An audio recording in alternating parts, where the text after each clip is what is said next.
Ah, man. All right. And to do this all over again.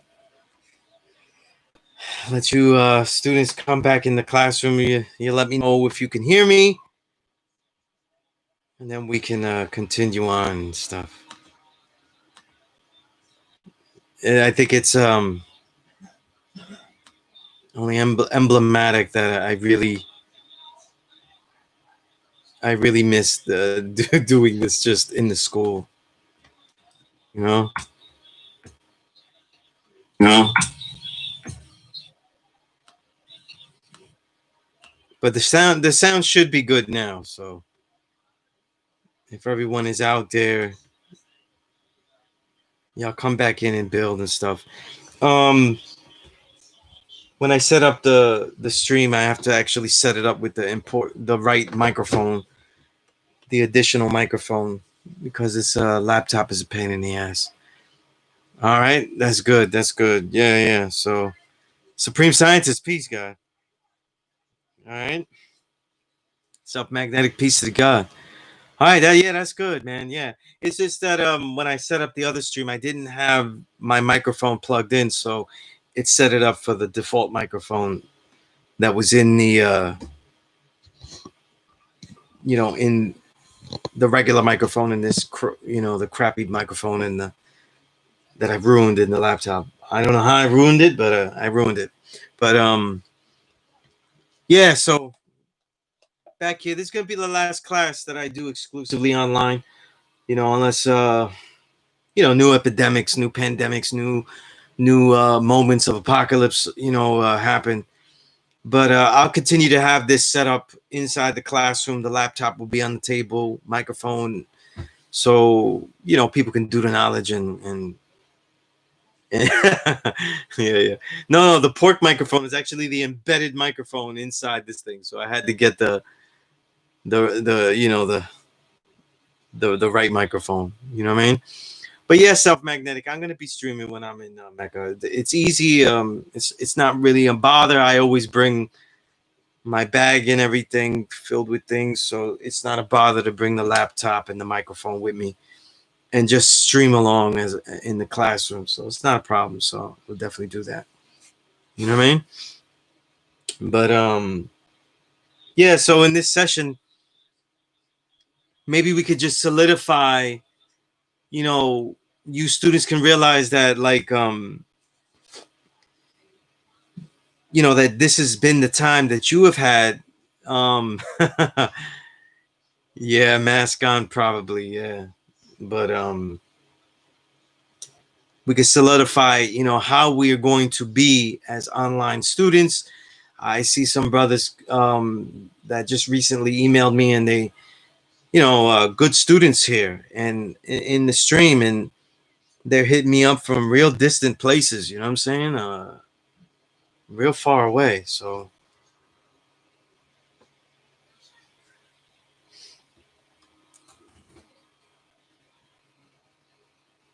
so definitely something to do the knowledge to, like, how are we going to do that?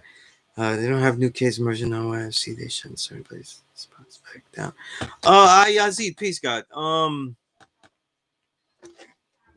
I guess there's new cases and stuff. But things are working. That's all I can say. I don't know. How it'll be and stuff. You know what I mean? I think the places where the cases are going up, though, is the cases that, for a lot of the states that really didn't care to even try the quarantine legitimately for an extended period of time during those March and April and even May months. You know what I mean? But I don't even know. I don't even know. I know that I'm just gonna go brave it though. So and just go out there to class though. You know what I'm saying? Because the gods have kept things clean enough, managed it well. So I'm not worried about the school. I'm worried about my travel to the school. Right? So that's really, what I worry about. You know what I mean? Because if I see any of y'all come in all dirty and shit, y'all getting kicked out anyway. Y'all look dirty to me. This ain't 1992. If you look Das effect straight from the sewer, smelling like manure. You out the door. Yeah, I gotta be fresh. You know what I mean? Sanitized. You know what I mean? Right? Your minds could be a little savage and unsanitized. We'll build with that. That's what you're there in the classroom for. But I'm not really going to be teaching hygiene. You know what I mean? As an immediate, I'm not going to be so forgiving. And you know what's funny is that in the years teaching at the school, it's just some thoughts. But for those who aren't really in Mecca and stuff, like Harlem, and I'm not saying Mecca because I want people to realize that this is a Harlem critique too. Um, yeah, my immune system's up, but why? I don't want to waste that. You know what I mean? I want to keep that chi up to do different things. But you know what's interesting in Mecca, Harlem itself, like all of Harlem, is literally the way that every single man, to put it bluntly, every single crazy nigga idea, every crazy spirituality, every cockamamie religious thought, every single hustle you could ever think passes through Harlem. You know what I'm saying? And in the 20 years I've been teaching, man, I seen some crazy stuff, you know, and crazy stuff and wild, savage individuals just walk into the classroom. You know what I'm saying? And you know, sometimes on some violent shit, you know what I mean? But mainly just wild savagery, like just some cartoon level type stuff, you know what I mean? You know what I mean? And the truth is that bad hygiene, and that's why in that plus lesson, when I wrote the justice curriculum, and that happens to be number one, you think that these plus lessons I was writing them from the experience that I was having. And one of the major things that I was realizing is that I would have students for weeks and weeks coming to get this knowledge, and they was funky. They was funky, like, you know, like Redman was traveling with Parliament. You know what I'm saying? Like it was funky. And that's because a lot of brothers that, you know, was getting it, like maybe they could be two types. They could be young brothers that are living on their own way too early. So hygiene is a thing that they're only doing on occasion, to maybe when it's time to get a female, when it's time to see if they could get this work, but they're really living through the streets. So it's not really a thing. You get those young students. And then you get somewhat older students that they get out of jail and they're living at a shelter. And this is the best that they doing. That's a fact. That's the best that they doing. You know what I mean? And so they lose their perspective as far as hygiene goes. You know what I mean? So, you know, I make a joke of it now because, you know, we're dealing with that. And, you know, I get to actually, like, you know, if I feel uncomfortable, it's important that I say, listen, I got to kick you out if you're funky. You know what I'm saying? But the truth is, if you teach in the 85 and you say, listen, this building right here, this classroom that we have here, all are welcome to come in, right? And like Supreme Science, you're saying cleanliness is next to godliness, right? But the people that's coming in to try to get this knowledge, they have tried every single thing that they could find. And they're not really looking for the knowledge a lot of times. They're looking for a better solution to their problems, though. And they don't care who it is. They don't care what mystery god. They don't care what plaque they gotta, you know, bow to. They don't care what statue they have to revere. They don't care, you know, what figurines they have to, you know, place give alms to. You know what I'm saying? They don't care what odes they have to recite. They're in trouble, and they need a solution. And usually the 5% is usually not. We're not asking for that. We're not offering that. Right? We're not offering that, not asking, but now we're not offering that. So what happens is that we end up being that last place that people go to. You know what I mean?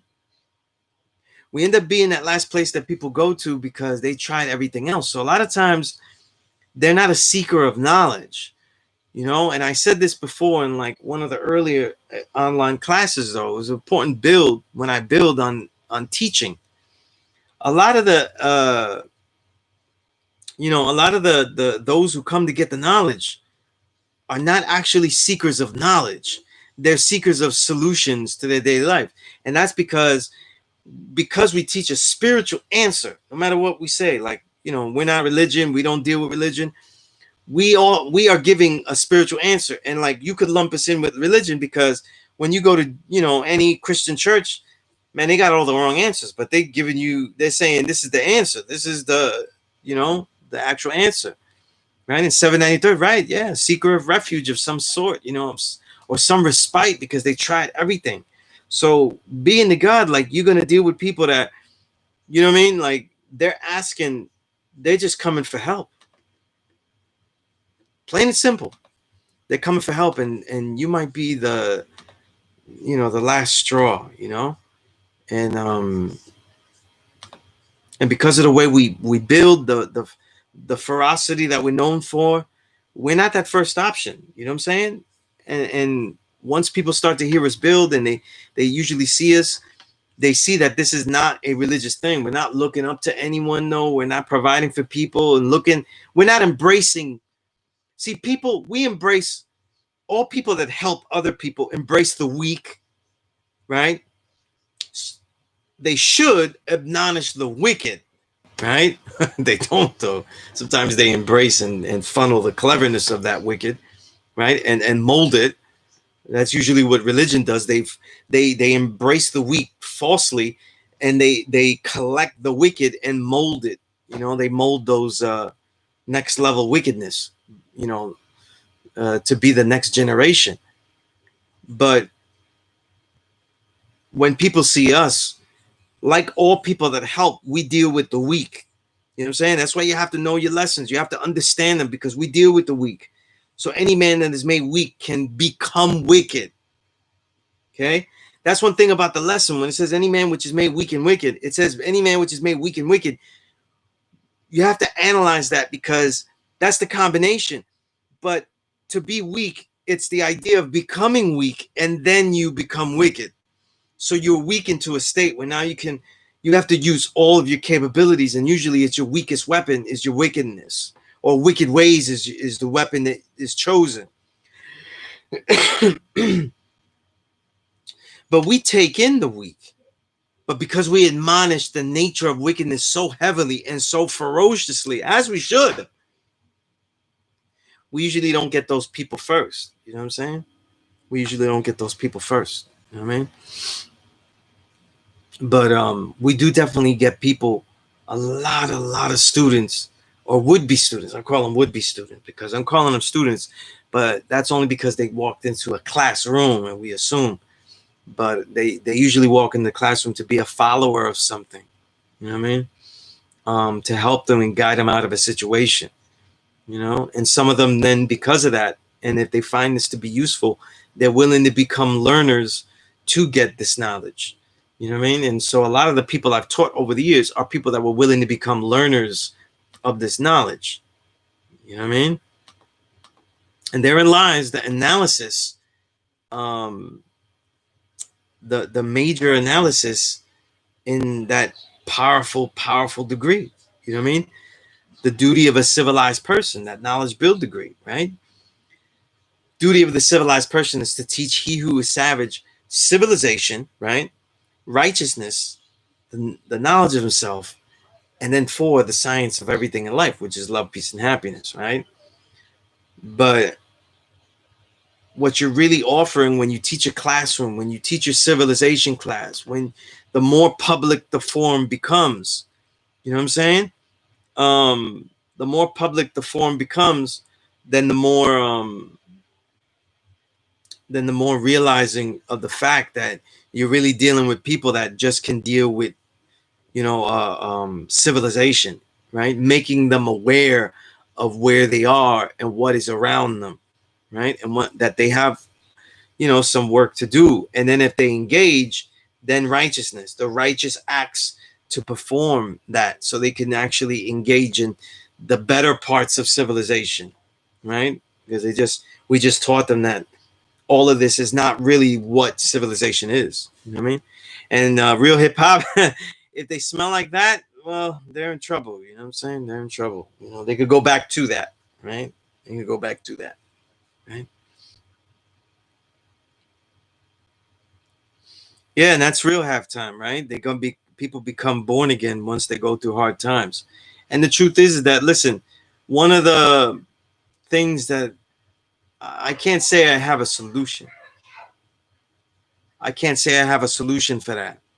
But one of the difficulties in this knowledge itself is that most people get it because of the reality of their oppression. You know, you're more willing to hear the black man is God and plus the white man is the devil as a singular statement of acceptance because of the things that you go through. You know what I'm saying? Well, most people, let's be honest, even us though, with the way that we got this knowledge, so would we be willing to hear it if we just said the black man is God and the white man is just a man who happens to be in the situation of, right? Now, the degree could say that white man is not God, but he happens to be a made man in the situation of his weakness. Let's say the degree was that that clever in prose, like a Victorian prose, where you're saying something, you're saying they're wicked, but not really saying it. You know what I mean? And the cleverness of Victorian language and you know those old school not novels and literature. But the truth is that most of us get this knowledge though because we like the white man is the devil. I got to be something grand, right? And a lot of times it's because of the fury, the intensity of this devilishment that has no regard, has no chill, has such a massive intensity. Then it clues you into like maybe the supremacy of us though is something to what I'm saying, really really take note of, right?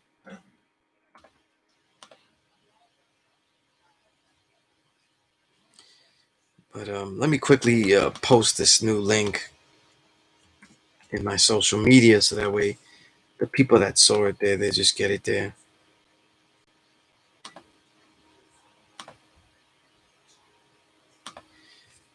And I'll give you some of the itinerary. I want to keep it loose to see how it goes. I might be able to do certain plus lessons and stuff and go through it. And I got some really good questions from certain students. You know what I'm saying? So all that we could get into. And if you have any questions, this is definitely the time to ask those questions.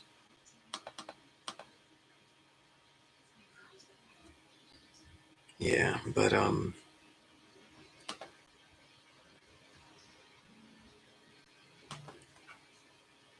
I have enjoyed teaching this exclusively online, but the only bonus is that I don't have to travel, but that's hardly a bonus, you know.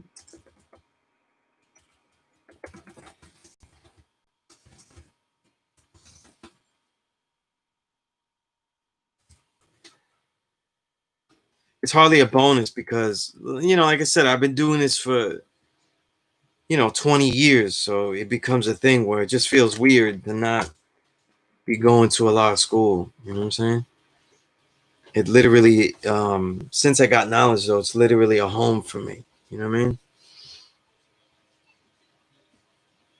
Well, the thing is this word 60, good question though. I spoke about bathing ourselves, right? Bathing ourselves of belief. That's a constant thing though, right? What I would say um about faith is that faith is kind of like a mysterious version of confidence. You know what I'm saying? Like if someone was to say, right, and I use myself as example, someone was to say, Sunez, he's going to be teaching every Thursday. Um, you'd be kind of corny to say, I have faith that he'll teach, this upcoming Thursday. That's corny though. I've been doing this for 20 years. You know what I mean? I've averaged about 2 missed classes every year. So that shit is not based on faith. You know what I mean? Where I might, you know what I'm saying? There's actual proof of my consistency. So when you have confidence in something, you have confidence in the probabilities, of its consistency. When you have faith, what you should be doing when you're bathing yourself in belief is also seeing what are you placing faith in, because you shouldn't be placing faith in anything. Trust me. If you're placing faith in anything, if you place faith in children, you haven't taught them well. If you place faith in, or you haven't protected them well, you're in the middle of not protecting them. If you're placing faith in a woman, though, that she's not much to, good luck. You know what I'm saying? If you're placing faith, if you're a musician and you're placing faith in people showing up or finishing a recording date, I mean, it's good luck. You know what I'm saying? Good luck with all that. It's not really. So when you bathe yourself in belief, you should also be looking at what are the things I'm actually putting my faith in, as opposed to like having a legitimate, tried and tested, worthy confidence in. You know what I mean? Let me take a moment here and actually try to get online on the Instagram, which is what I won't be getting online in the Instagram. Once I start, only because when I'm teaching all these classes, I like to use my phone. You know what I'm saying? I like to use my phone. I have all my notes in my phone, and I don't want to be stuck on the laptop. I kind of just want to leave that laptop on the side and just pay attention to the student and quickly log things in. So I probably won't use the Instagram. Once we go, once it's all live though, right? But just throwing it all out there and stuff.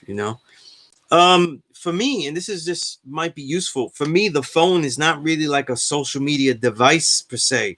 It's something I have to use, but my phone is literally my computer. It's my immediate workstation. It is my main library. And it's also my writing device though. So books and all of these other things are really written. They're all written through there. So that's why I like using the phone for the social media. Is something I usually don't do.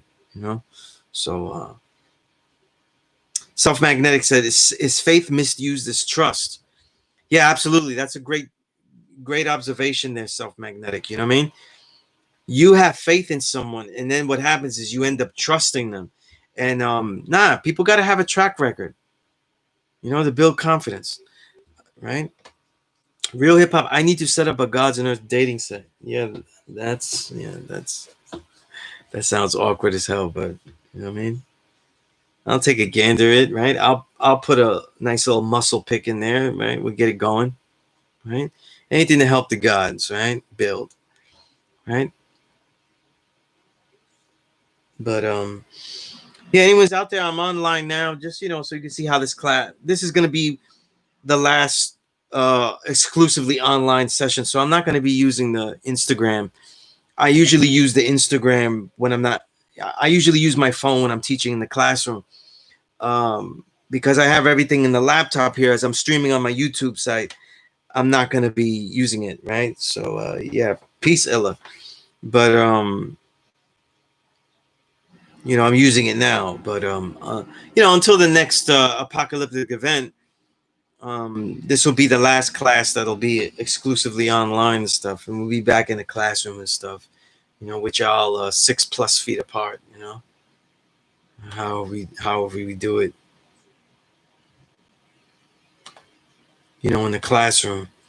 But let me see. I feel like I missed a question. Yazid said, how you see spirit? Do you see it as the etymological word breath, or is that a mystery concept, or the word soul?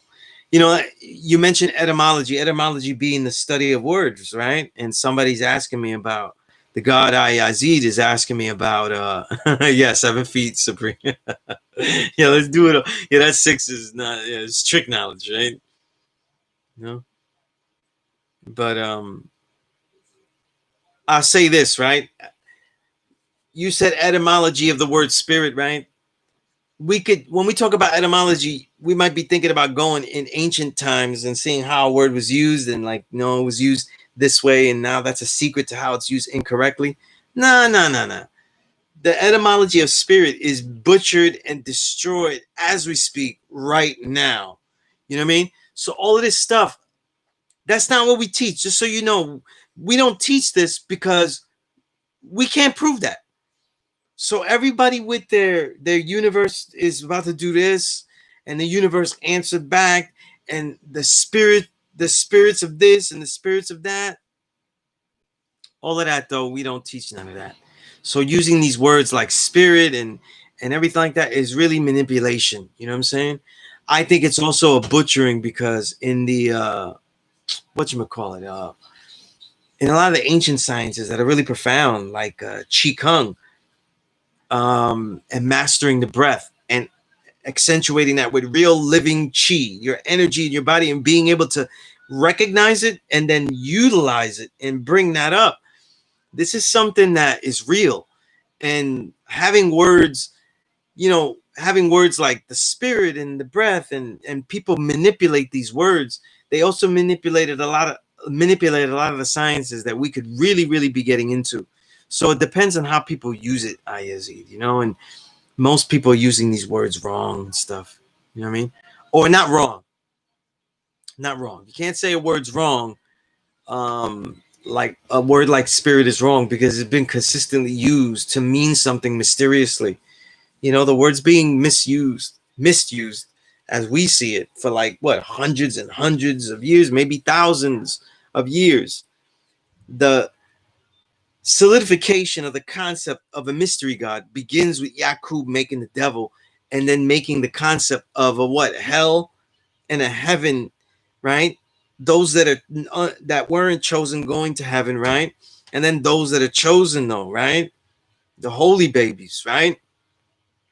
So when we think about things like that, you already have the remnants and the beginnings, the foundation of a mystery.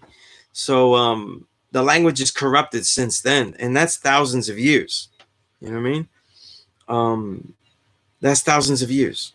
You know what I mean? So all that, once you construct these places, then you have places to differentiate. You know what I mean? So I don't see it. I don't see any moment where, let's say, if you deal with a living, real science like Qi Kung, that you need to be talking about spirit and any of that kind of stuff. You know what I mean? So the etymology of spirit does go back to breath, depending on certain, analysis of the word, but it doesn't matter because that etymology is currently butchered. So we're in an etymological era where it's already butchered. So it doesn't matter what it once meant. You know what I mean? Right? It's like saying that stupid once meant genius, though. So, now I'm going to call everybody stupid as a term of endearment. Not going to work it out. It's not going to work out for you. You know what I mean?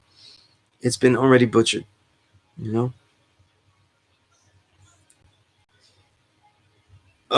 hip hop, does that mean you're not going to interact with us in the chat during class?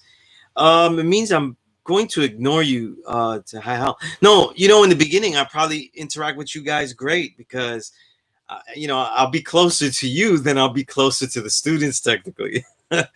They'll be like 7 feet apart, right? It's 7 feet now, right? Supreme Scientist, right? 7 feet. They'll be 7 feet apart. So y'all would be right here. So, like I'll be like sitting and y'all be right there. So yeah, I'll definitely be, you know what I mean, interacting with y'all, right? Yeah, so you got to be careful with certain words because no one really wants to find the science behind our reality because it takes a lot of work. What people want to do is find out a really beautiful way of saying things that we can all emotionally tap into. So they're skipping the whole thing. See, a lot of the ancient texts, like the ancient texts of the East, They went and found the sciences of things, and then they beautified the presentation of the science so that way people could remember it, though, and thus born the aphorism, the saying of understanding, written beautifully. The problem is that today, especially our people, black and brown, we try to beautify the explanations of our own mystery. We haven't found any answers. You know, don't tell me about like you plotted this and that and the tarot things. A lot of, you know, and it's really a lot of beautiful people, beautiful sisters. They be on that all that tarot stuff reading and all that kind of stuff. And it's like, man, it's people's minds that create the entire universe. It's people's minds that alter everything. Everything was made around us, though, so that we could live in. Okay? So once we start saying that the construction of the home, though, is actually what is fostering our reality, then you kind of lose track with what's causing everything, you know? And, man, it's like, I know, I'm thinking of that RZA line from Gravediggers, though. Hocus pocus, yo, what's the focus? You know what I mean? Like, it really is like, a lot of people are really getting fancy with a lot of spiritualism, and that's just because they have more access to studying a lot more. Let's keep it real. A lot of hocus pocus. You know, they study a lot of hocus pocus, though. You know, they're flipping cards, though. They're flipping charts. They're flipping a whole bunch of stuff. And then in the end, though, the build is still based on, hey, you need to check your emotions. You need to see who you deal with. You need to acknowledge and aka do the knowledge to the people around you, the things that you do, the things. So in the end, though, the understanding that they give out, they flip 20 cards, they put a whole chart, but then they're understanding the thesis that comes out of this is pretty much based on doing the knowledge. Emotional intelligence. So it's a lot, it's a lot of fun and games, though. You know what I'm saying? It's a lot of fun and games, right? But yeah, and I've seen a lot of that, though. And a lot of good people do that. You know what I mean? You know what I'm saying? A lot of brothers get fooled because they see a lot of beautiful sisters doing that, and it's like, you know what I mean? Like, be careful. You know what I'm saying? Because to me, it's the same thing as someone selling, in a slick suit selling alchemy, though. They're not trying to be a 10%er, though, but they're not at 10%, though, but they're percenting into 10. You know what I'm saying? They're doing some percent,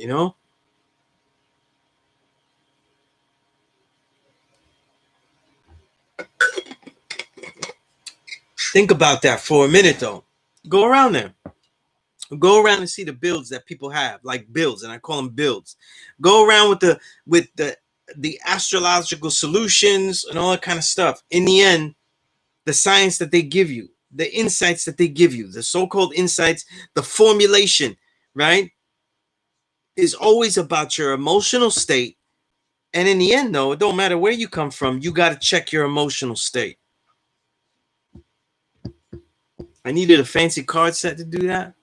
You know what I mean? And it's funny because they know all these charts and they know all these tarot cards and they know all this stuff like that, but they can't explain one concept of cosmology. They can't explain one concept of quantum mechanics, though. They couldn't explain any of that stuff. You know what I mean? So they don't even know about this universe that they're so in tune with. They don't even know how the possibilities of how it came about. You know what I mean? Right?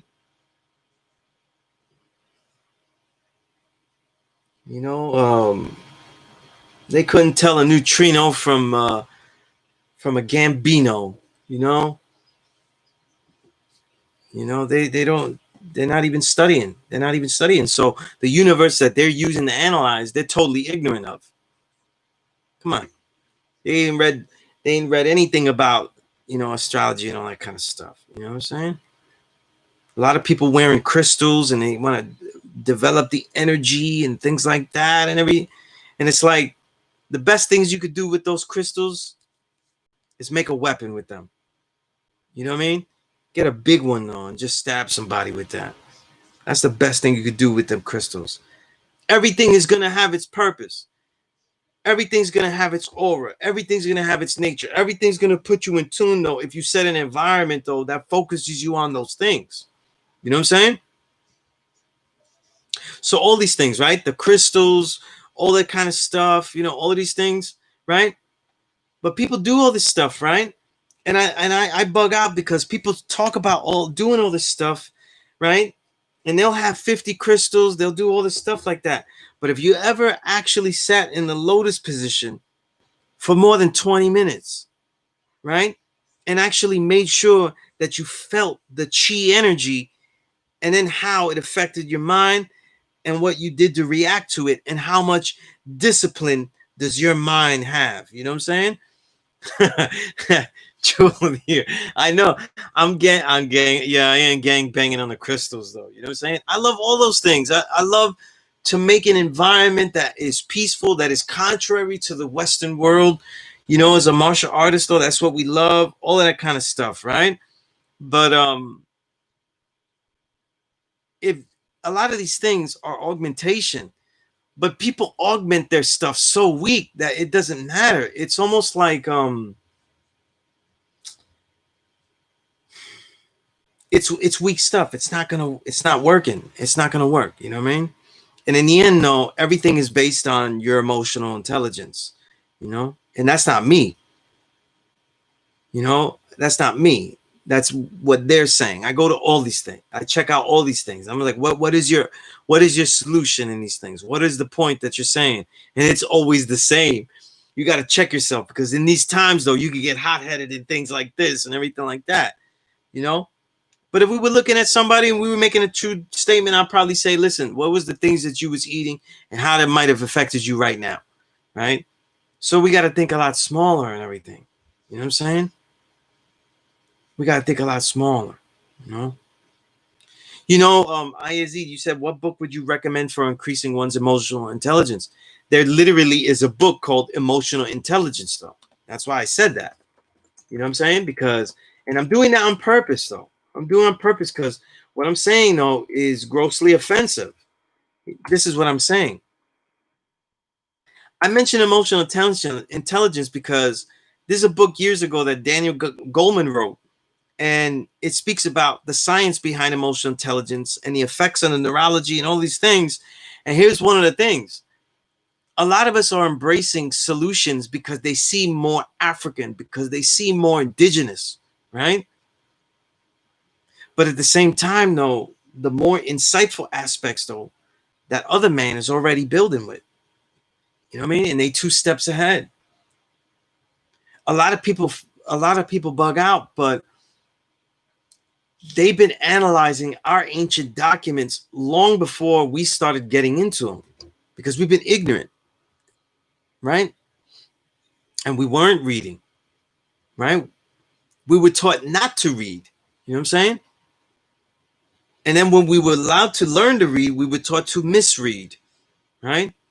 And yet, if you really study, let's say if you study, you can learn this easily from the ancient text. Many of the ancient Asian texts. Look up their early translations. The European has been trying to analyze this and transmute it into a logic that fits his society longer than the current wave of people that are buying crystals and all that kind of shit and trying to get a rebirth. You know what I mean? The problem is that because it's our culture that was robbed, we're trying to take it back and give it its aesthetic look. They're not trying to give it the aesthetic look. They were trying to rob it and take its usefulness and discard and even destroy the rest of it. You know what I'm saying? And then therein lies the books like Think and Grow Rich and all these books that actually has all of these concepts like transmutation and all that, right? By the way, that book, Emotional Intelligence, obviously, for the students, you can email me and stuff like that. I'll put my email here and stuff. Y'all can email me.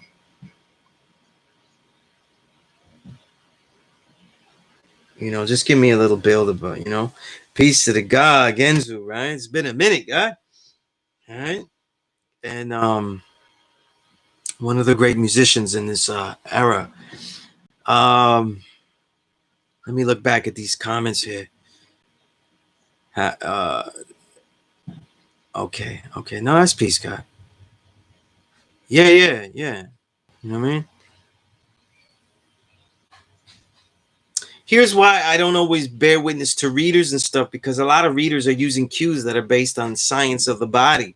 You know what I mean? So once we learn the science of the body, then we start to learn that, wow, there's cues. If you ever read the sciences of Qigong and a lot of Dr. Yang Jwing Ming's books, you realize that the Chinese, in their way of healing, they could tell a lot by just certain blemishes and certain shades of your tongue and all these kind of things. And they could tell your mental state or your affinities based on all these things. So a lot of the stuff, a lot of people hustle, and there'll be a tarot card reader, there'll be, a santero, there'll be all these kind of things, and they'll tell you stuff, and then you're like, oh man, how did he know all this kind of stuff? And you don't realize, because you're not really doing the knowledge to you're not taking into account how qualitative your answers have been to his questions or to their questions. And that's what we don't understand. Just like when you learn the martial art, right? If your Sigung master teacher is really good, he can have you move in a silly way, like just take a step and make a motion, and now he could tell what level of athleticism you are. He could tell what level of agility you are, and he might even be able to see what type of style you might have an affinity for, just by a limited amount of move that for you is just an awkward non-tell, right? And it's the same with a lot of people that be reading a lot of this stuff, It's just a collection of emotions and consistent happenings. It isn't that hard to figure out the plight of original people in certain situations, because you would end up knowing the community, and our plight is not very diverse. And one of the easiest things to prophesize is doom. Okay? It's one of the easiest things to prophesize, Saying the world is going to be worse is one of the easiest things, and then you just make it more excitable when you just mention the things that could be horrible, right? It was a smooth way to say someone suggested stabbing. But next level is Supreme Divine said next level is to understand the energy, because everywhere. I think I know what you're saying. Yeah, definitely. Yeah, we always want to know where things are coming from, how people develop their ways of thought, their analysis of things, right? G1 says, that reminds me how I saw one of the twin pills. I don't recall which one, blue or red. They had the crystal pistol. It was like a crystal shape, like a 40 caliber. That's funny. Yeah, I know about those brothers. I don't really do the analysis of them, so I don't have an opinion on them, negative or positive and stuff.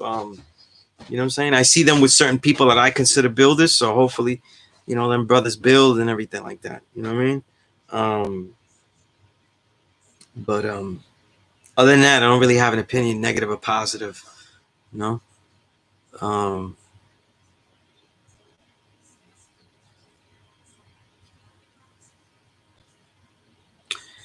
Right.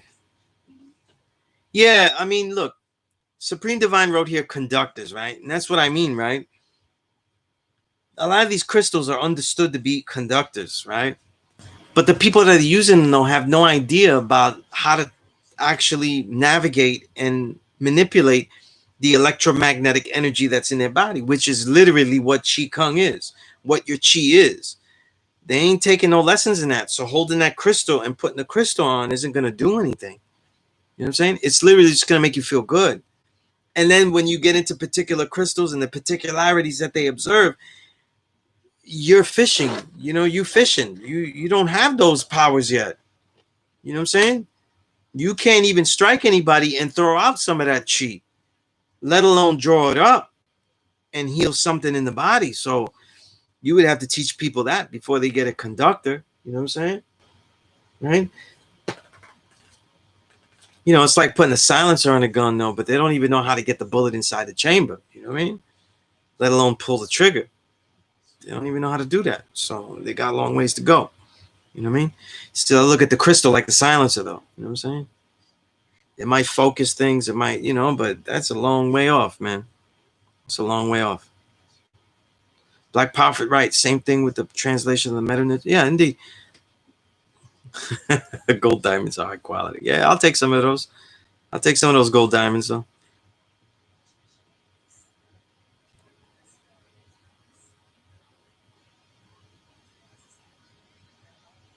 Real hip hop. I never heard about that. Yeah, people smoking crazy. That's some crazy shit. You know. Yeah, it's just I seen that a lot though in these last couple of weeks with all this pandemic and race riots and all that, and people saying that they prophesied all this though. Yeah, it wasn't that impressive. It really wasn't that impressive to prophecy um, a literal cycle that has been happening for the last. You know what I'm saying? I got you, Crystal. Yeah, that's a cue that I really do have to watch Breaking Bad, real hip hop. You know what I mean? My brother keeps telling me to watch Breaking Bad. Um, and I'm not fronting on it. I'm just lazy, to watch things. But yeah, real hip hop definitely. You definitely, you know, we definitely need. Yeah, I definitely need you to continue your wisecracks as we continue in the classroom. You know, but yeah. So let's see. I had the itinerary here, what we was gonna go through. Some of the things here. One of the students wrote some really, really good questions. So just so you know, July 9th, next Thursday, I will be back at the school. Just want to mention that again. I will continue to stream live from YouTube, so that way the class is documented and useful to others. I'm probably not going to use the Instagram anymore with that because I like to use my phone to put notes and stuff, and I move around easier like that. You know. Right. Yeah, yeah. My brother told me all that. 793rd. Yeah. So I gotta check all that. My thoughts on half a mil. That's more of a that's a hip hop question. Peace to the God. Rakim Supreme Shabazz Allah. Peace to the God. You know, um, half a mil was a real talent, man. You know what I'm saying? That's the first thing. He was a real talent, though. One of those artists that didn't get to fulfill it, though. And deserve to. You know what I mean? I'll leave it like that. You know what I mean? But really had all the tools. You know what I mean? Just a real grimy. And when I say all the tools, I don't know that those tools would translate to monetary success and things like that. I personally still think I still am still perplexed that Nas blows up, and I'm a big fan, but he doesn't have any of the tools that cross over, like generally would cross over. You know what I'm saying? As far as his focus and mentality and things like that. You know what I mean? But Wise, you said the breath in the lotus position is the best way to check oneself. A strong balance breath will automatically adjust your body to be upright and apply the right way to inhale and exhale that gas. Right? So definitely, and remember your first lesson in Qi Kung, and one of the first things I taught once we went online with this epidemic in this pandemic was to do your complete breath. And I was telling you the reference and also emailing it to you if you didn't have that book, The Science of Breath, so that you can learn the complete breath and really practice strengthening the lung. Peace to the older God, Allah be. I was telling everybody, Allah be, I missed the school, man. I'm going to be there next Thursday. Um, I'm tired of doing this only online, but I missed the school, man. But George Papadopoulos asks, oh yeah, and why's you? Definitely. And why's you? If you don't have that book, you sound like you know stuff. So email me. Let me know where you're at though, because you might be ready for some other works and stuff. And if you're on to certain things though, I'd like to share with you some of the Chi Kung work and books in my collection. You know what I mean? Sound like they would be useful for you. You know what I'm saying? But George Papadopoulos, right? I don't know. I wonder if that's Sean P. inspired, right? That name. So does that mean you don't bear witness to astrology? Okay, astronomy is the measure of the statistical measurements and the technicalities of the celestial body. So Earth is 93 million miles away from the sun. Those are the solar facts. Astrology would be the science. Astrology would be the science of the relationship between man and the celestial body. So I definitely bear witness that there's a relationship between man and the celestial bodies. Though we made the whole universe, though. So of course we have a relationship with our home. It moves with us. It lives with us, and it's a living thing that lives according to what we made. You know what I'm saying? And it reacts according to what we are giving it, right? Oh yeah, yeah. But so I definitely bear witness to astrology. But everything I was mentioning, though, I don't bear witness is astrology. I bear witness is just reading. Just like if you go to Chinatown and you get yourself an I Ching reading, I don't bear witness to any of that. And yet, that is a book I suggest reading and analyzing. You know what I'm saying? Right? Definitely Black Power. Got to know the circumstance of your planet. Sure, for sure. Right? And all that science is relevant and stuff. In fact, I consider it good astrological knowledge to find out how these sciences became popularized and commercialized and even become to the states that they're in. If you study it that far and know what people are doing and what they're selling and you know what alchemy they're selling you. You know what I'm saying? But that doesn't mean that I bear witness to it though as legitimate though. So all right, peace. Dantique. Salute, salute.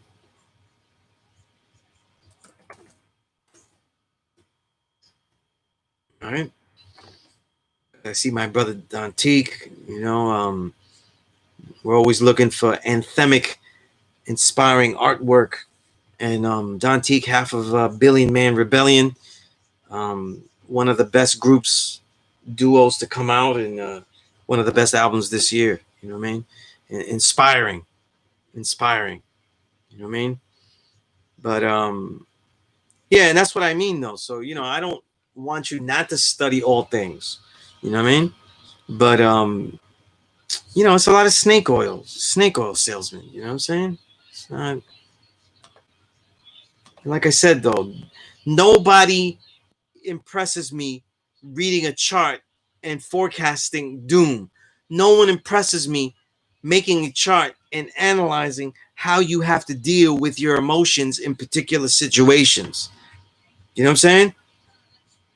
Because there are so many outlier questions that can be cleverly asked that can analyze a person's mental and physical state, and a lot of mental and physical cues in the individual to see how a person's mental state is.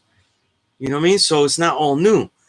Then a person within the community can be really good at this though, because he or she knows the general reality of the people in that community.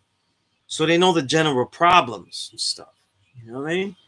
So, you know, that's not, you know, like I said, man, that's not, I'm not impressed. You know what I mean? I'm not impressed. You know? What I'm impressed is that it has such an impact right now, you know? And I would say that the reason it has an impact is because it has, when you put product with a selling of something, it becomes big. And now, you know, they have dug up every last crystal in the world. They have dug up every last, you know, and now we're all using essential oils and things like that, things that should be used, and now is being relegated to, you know, the reality of that. You know what I'm saying? The reality of you know, of that religion. You know what I mean? And they call it spirituality because it's unmarked religions. Spirituality just means unmarked religions in today's time. You know? So when somebody says they're spiritual, but they deal with this, that, and the other, in the sky and the moon, you know, a spirit, being, energy, or force, then they don't have one of the set religions. They do one of the unmarked religions. You know, it's unmarked. You know, it's not standard. It's unmarked. You know, the truth is though, let's look at it. If they blew their shit up enough, then it would be marked, and they would have their own religion though. So you see how far that would go. You know, And the truth is that some people's consciousness and most people's wokeness is just by giving us our own religions in our own name. You know what I'm saying?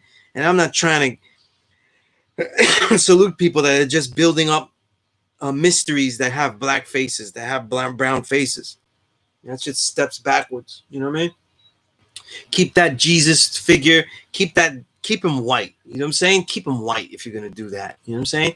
Keep him white, skinny, with the needle fitted, stuck on that cross though. Keep him on there all week like that. You know what I'm saying? Let's keep everything, let's just leave it like that.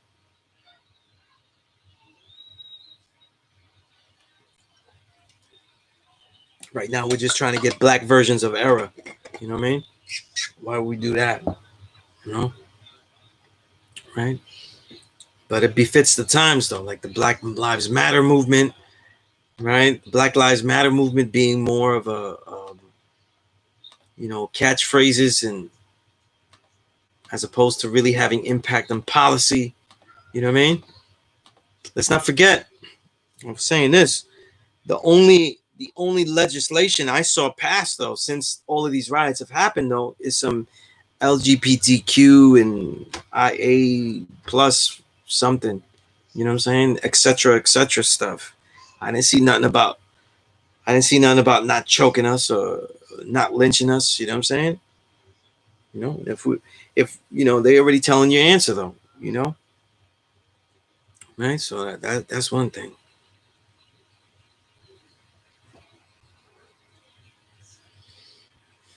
Yeah, Black Prophet, you said the Kemetic science community is very religious. They bear witness to the sun as the Most High. Yeah, and it's real derivative. You know what I'm saying? And like I said, here's another analysis, right?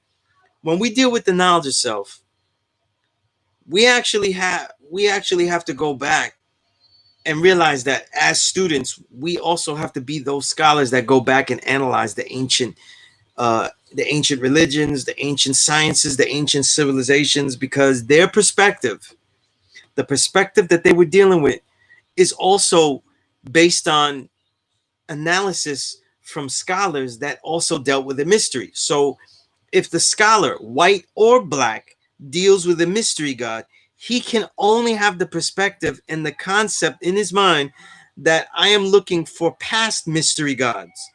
I am looking for religions and what their gods were. What did they look up to?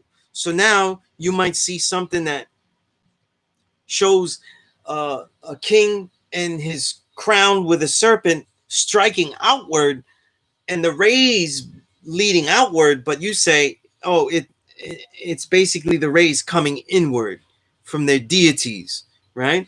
So the perspective changes as well. You know what I mean?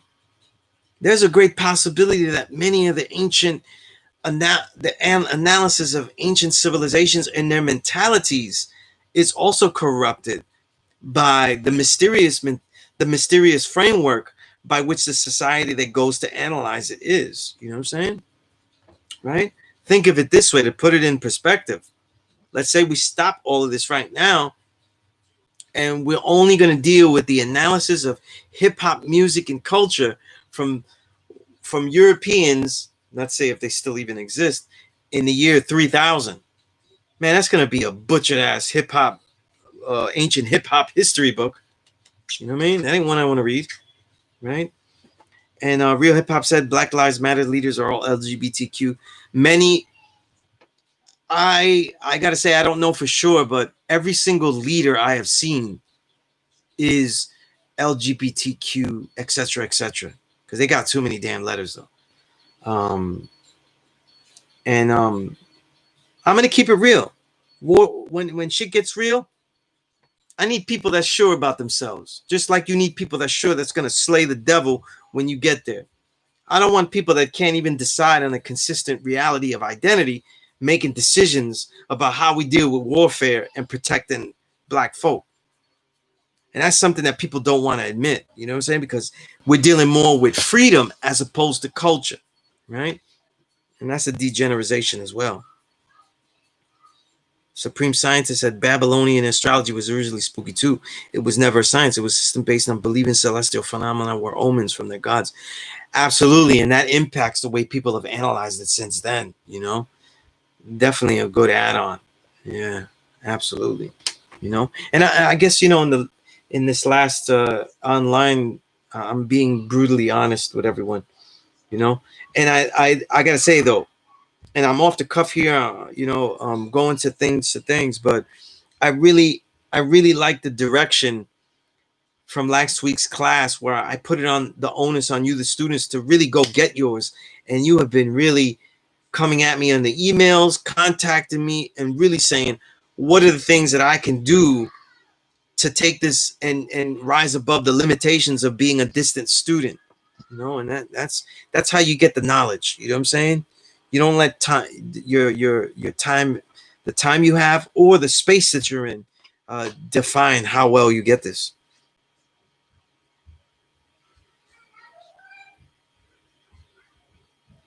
Um, Actually, that's a good. Mr. G once said, Sunez, you ever saw or did the knowledge to a PDF entitled Ain't No Spook God, Religiosity in the Nation of Gods by Pamela Andrews, a thesis submitted to the School of Grad Studies? Um, I actually think I have that. Let me see. Um, I could have sworn I had that. I actually might have that actually. But I didn't read it though. I didn't get through it, but um, I get a lot of notifications though because I see a lot of a lot of scholars be having my name in their mouth. No, I'm just kidding, but they might be citing work that has my name in it or something like that, if not directly mine. But yeah, but yeah, that is familiar to me. But I thought I had it in my computer files. It might be in my drive, but let me see. Let me do a search again. Yeah, I thought I had it though, but I don't. But I could have sworn I had that. But that is very familiar to me. That paper, you know, um, you call it a paper. It's really a long book, the length of a book. But there are academia. There's a lot of papers about us. You know what I'm saying? There's definitely a lot of papers, more than you think, that are.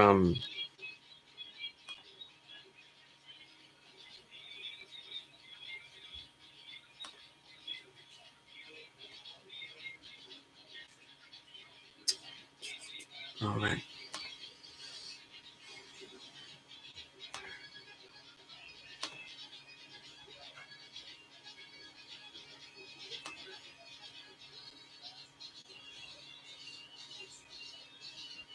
Yeah, and I just found it right now. I downloaded it. 168 page paper. I thought I had it, but I must have not saved it correctly. But yeah, I have it now. I'll be looking through that as the days go along. There's so many things that I have to do to prepare, um, and so many other plus lessons and things like that that I want to, really fine tune and make even more useful. But a lot of people write about us though, and they write about us in that religious context because that's the school of thought that they're coming through. So they have to kind of describe us that way, which is again, I don't get mad about it because that's the limited framework that they're dealing with though. You know, and sometimes in the analysis like that, uh, they're actually they're actually working in these papers though to find their job is to actually find the religiosity to it, or else they won't be allowed to be in that field. So they have to actually also format what they are studying to fit that field, which also could bastardize the analysis of what you're dealing with in the first place. But again, that's one of the problems with social science. You know what I mean? It really compartmentalizes the truth of peoples, to say the least. You know,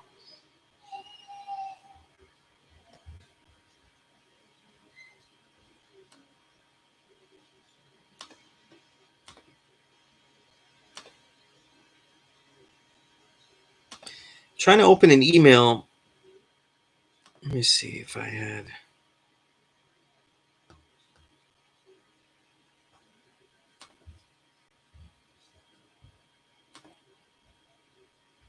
Okay. Yeah, so today what I want to do is I definitely want to go through the day's degree, wisdom. Hopefully it'll be easier for you all. I want to go through some of these questions a student of mine wrote that were really good questions, and I was very happy with some of the homework I received. Very happy with that, because the point is not that you get the homework done and completed like that. It's the point that you attack it, that you work on it. You know what I mean? But Ayazid, you asked some really good questions, so I want to actually spend some time going through those questions. But yeah, let me see some of your builds on today's math. Since today's math is, we're in the solo sets, it might be easier or difficult depending how. Right? Sometimes I get surprised. But and again, if there's anybody in the IG that has a question, please feel free to ask. One of the questions that was asked was since I'm definitely gonna figure out a particular book list for Earths, and this is something that I'm gonna make it particular to ages. You'll see some spotlights for like younger readers, but older readers, but it'll be a more woman Earth-centered book list. Particular things that I think that they would do really well with,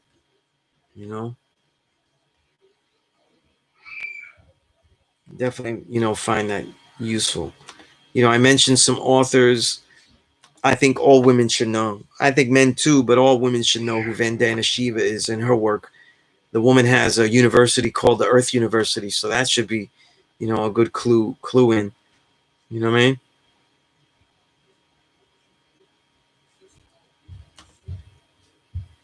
So that's. But there are other people that I think should be read as well for perspective and analysis. You know what I mean? And are definitely useful. Right. So let me go through some of these questions that I was asked by Ayazid, which are really good questions. Maybe I could riff on them, read what I wrote, and see how you brothers would answer these questions, because they have to do with the criteria. And remember, asking questions about the criteria, what makes Allah God, is how you challenge yourself. You know what I mean? Not only questions things that you feel need to be answered, but also things that would be things that other people would say to go against what you say. You know what I mean? So if you're saying that the original man is God, as in you right now, what would people say to you to counter that? And then that would be a question you would work on answering. So this is all in the criteria. Okay. One of the questions was, do I tell people who may say make it literally rain or walk on water or walk through a wall? Okay. And this is what I initially wrote. I said, we created ourselves and our universe with infinite capability of creativity that is earned. That is, that creating creation itself is a real process as we see all things today. The whims of the moment may be the ideas of creation, but they must also be worked. To work the said ones must then need to go through mathematics also. And so we breathe, work, and move in our environment and affect the moisture of the air as a large mass, causing it to rain. We walk on water as we change its physical composition, or via ice, or create massive ships to do such. We make doors and windows to work our way through walls. Walls are creation literally made to keep things in. See? So if we could walk through walls, it means we also didn't make walls proper. So the creation of the wall is insufficient, right? If we made walls and it's no good because God needs to be able to see through walls, then the walls itself also show and prove that Allah is not God, because you couldn't make a wall. You see what I'm saying? So you would need to have to be able to do those things. So like people want to say God walks through walls, but then if God walks through walls, then that means that God can't make a wall. He literally can't make a wall. He can't make something that would block sight and availability to something, right? And remember, again, what I'm saying about the whims of the moment, maybe the ideas of creation. A lot of people say, God, we can't do things, and they give you the whim of a moment, but they haven't taken it through mathematics, and they would never take it through mathematics to find out, as I just said with the wall, how insufficient that idea was and how it would actually contradict the entire reality of the universe that was made, right? Peace to the God, King Arthur, one of the great MCs out there. You know what I mean? One of the great MCs. Okay, so I got some things in here. All right, so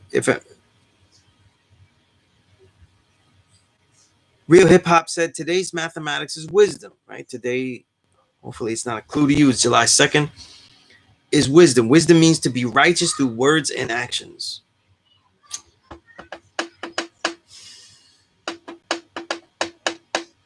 Okay. See how it took a little bit of time there? Sometimes the obvious build, I want you to question it. You know what I mean? Sometimes when you have something generic, you need to challenge yourself and say, look, that's basic. Is it really so?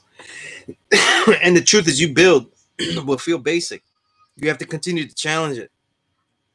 But it's correct. That is correct. Wise you said, how I see today's math is applying what you know into ways and actions, such as speaking wisely. Okay. Okay. We're all using the words, right? Let's make sure we don't use the word, the actual supreme math, in the definition, right? Black Power Fit said, I see today's mathematics wisdom as the application with right discernment from the knowledge gained or experiences had. This is very, very powerful here. Everyone can have a collection of knowledge within their arsenal that they're dealing with. But what makes wisdom, though, is the experience to deal with a select particular amount. And that discernment is what makes someone wise. And that's a great point to pull out of that. To make that point, Black Prophet. I'm saying it wrong. I didn't pull it out. I'm explaining what you said, but very good point. And halftime was asking real hip hop piece. Can one be unwise and righteous? Can one be unwise and righteous? They can't be. See, the thing is, that's a very good question though, because we often use the word righteous with someone that is intent to be righteous, but someone can't be righteous because the word righteous also means that the act is done. So they can't really be righteous. They could be well-meaning, sincere, but they could be a damn bumbling fool and just not be righteous and just be a total savage. You know what I mean? So who's to say that the savage in the pursuit of happiness, that his intent is that righteousness is not a form of happiness to him, that he doesn't see it that way and he's misled. So, we have a lot of leeway to pick it, fine tune that, or to play with it, and it doesn't need to be played with, you know what I'm saying? But yeah, we would definitely not really have something to work with if we were saying that one could be unwise and righteous at the same time. They would just be well-meaning though. Righteous would have to be something that would be carried out. You know what I mean? Right? In real hip-hop, you answered no, so that would be, I agree. Supreme Scientist said wisdom is careful and considerate communication of an observation. It's very true. Wisdom is at the index of 2 in supreme math because it involves having at least 2 options and choosing the most intelligent option. That's interesting, Supreme Scientist. So to be more, I see what you're saying here. I don't want to assume the furtherness of it, explaining this, but when you say the 2 options, just so it's more clear to the student, because I see where you're going with this, and I don't want to finish that for you, because you're a builder, and I know you can bring even more clarity to that, because that's real good.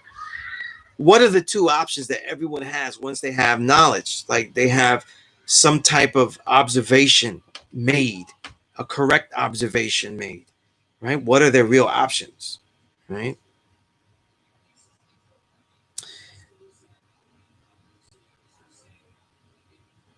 Black Power Fit has said halftime, not really, G. When we deal with civilization, we're dealing with knowledge and wisdom. So, no, you cannot be unwise and righteous, is what Black Power Fit is saying. I agree. Ayazid said, through my knowledge, you're able, right? It should be R apostrophe R-E, just being a stickler. Through my knowledge, you're able to see my wisdom. This is shown by the soundness of my actions, the validity of my speech, the decision making that I do, and the proper discernment to know when to and not. You know, very interesting here, right? Is that wisdom ends up being what people, in many cases, what people hear, and so you gave it a visual. You know what I mean? That people end up seeing your wisdom. People never see your knowledge; they see your wisdom. You know, so it's a good note to make that Ayazid is making. You know, people see your actions; they don't see the amount of knowledge you have. So they can see your actions, and if you act a fool, though, people are going to have to use logic and immediately presume, if not assume, that you know you're a savage or you some stupid ass, right? And here's an interesting question: the validity of my speech, right? What makes someone's speech valid? You know what I mean? It's the quality of the knowledge that they're able to portray. You know what I mean? And at the right moment, which goes back to what Supreme Scientist was saying, right? Good stuff here. Good stuff here.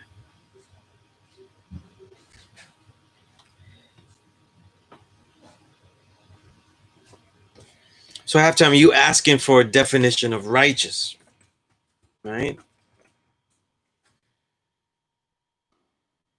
When we talk about righteous, we're talking about someone who is someone's morals and ethics are actually fulfilled, right? So we're talking about someone that actually can fulfill their morals, so they have knowledge of certain things, so they know how to apply their own set morals. You know what I'm saying? So that's important, right? Word 60 said today's math wisdom. Two, wisdom is the stage of practical application of of knowledge, right? Of the first knowledge, information. True statement. True statement. I cannot deny this. Supreme Nature Allah said, today's supreme math is wisdom, which is your knowledge and activation. Everything you know flowing through your speech and ways and actions put in motion. Mm-hmm. Here's the thing that's a complex thing. Your ways and actions, your speech.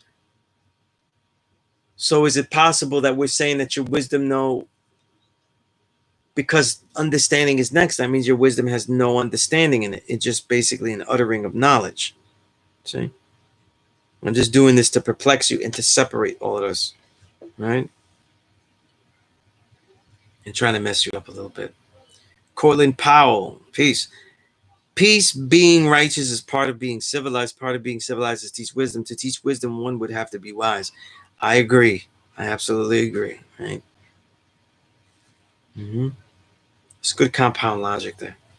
The all wise or otherwise can be righteous and unwise. I never heard of one. Me neither. Okay, supreme nature. Okay, that's peace. It's good builds. It's good builds. Very good builds. You know?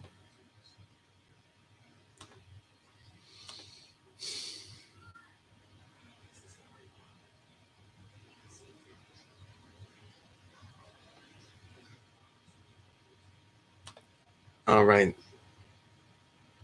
Before I get any other questions about anything or any other builds, let's try another question from Ayazid. He asked me. If you have any elaboration and want me to build more on the question, just let me know. He said, how do you explain that the original man is God without others perceiving you as an atheist or plain crazy, especially to those of a deep religious background or mindset? All right. I said immediately that an atheist sees that a God is never attainable as a scientific or religious reality. We can't be perceived that way, because we actually are giving an answer. We will be crazy the most. You will have to learn to deal with people's perceptions. Now, I gave the God a very short answer there, because how you are perceived, right, can only be altered by the amount that you share of yourself.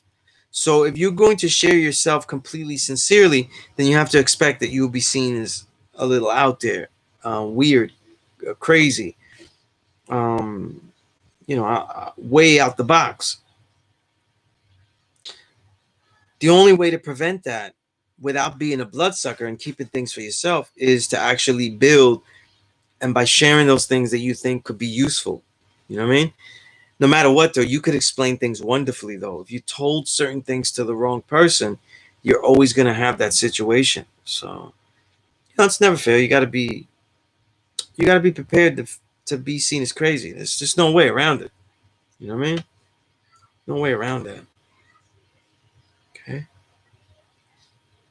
Let's try another question so we get more answers, right?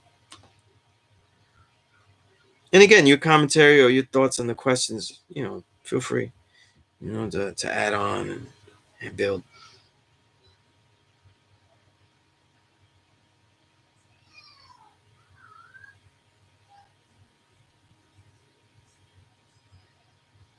All right. How do you relate this or teach it to your woman without her feeling less than because she is earth and not a goddess?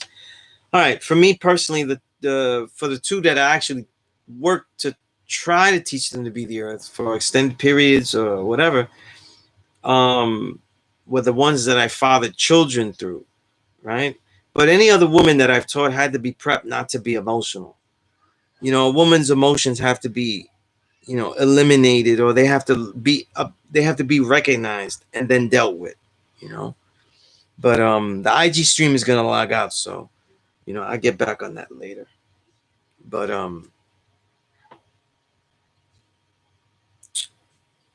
let's see here.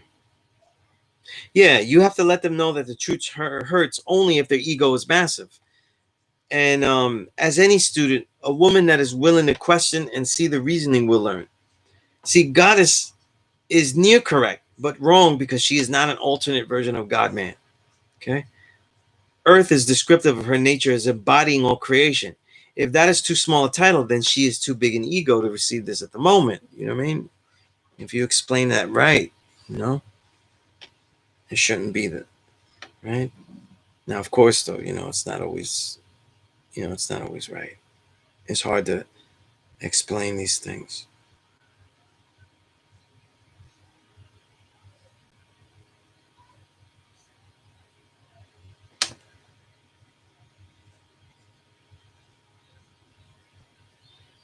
All right, I'm trying to put this first part of the IG thing. Problems I won't really be having next week because I'm just gonna be lazy and not do it. I'm gonna use my phone for writing down in the class notes.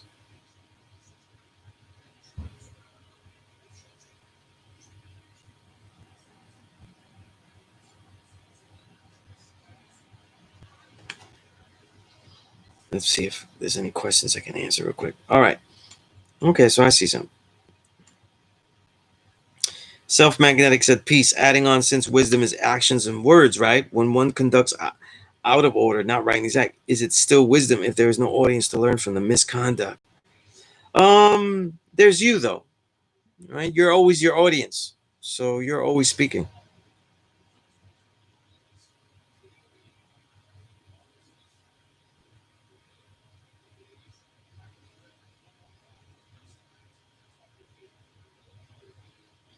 So you are always, your most important conversation is always you.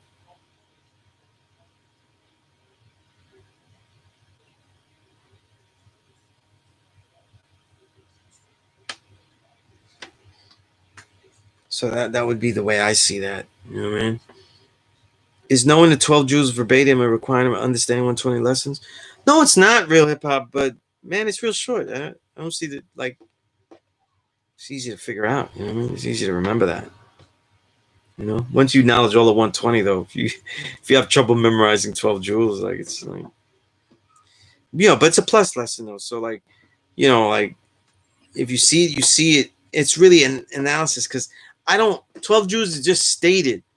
So it's not something where, I don't think it's set in stone where you have to bear witness to it. You know what I'm saying? You may not bear witness to that order. You know what I'm saying? You may not see it that way, or the emphasis of certain aspects of the of that,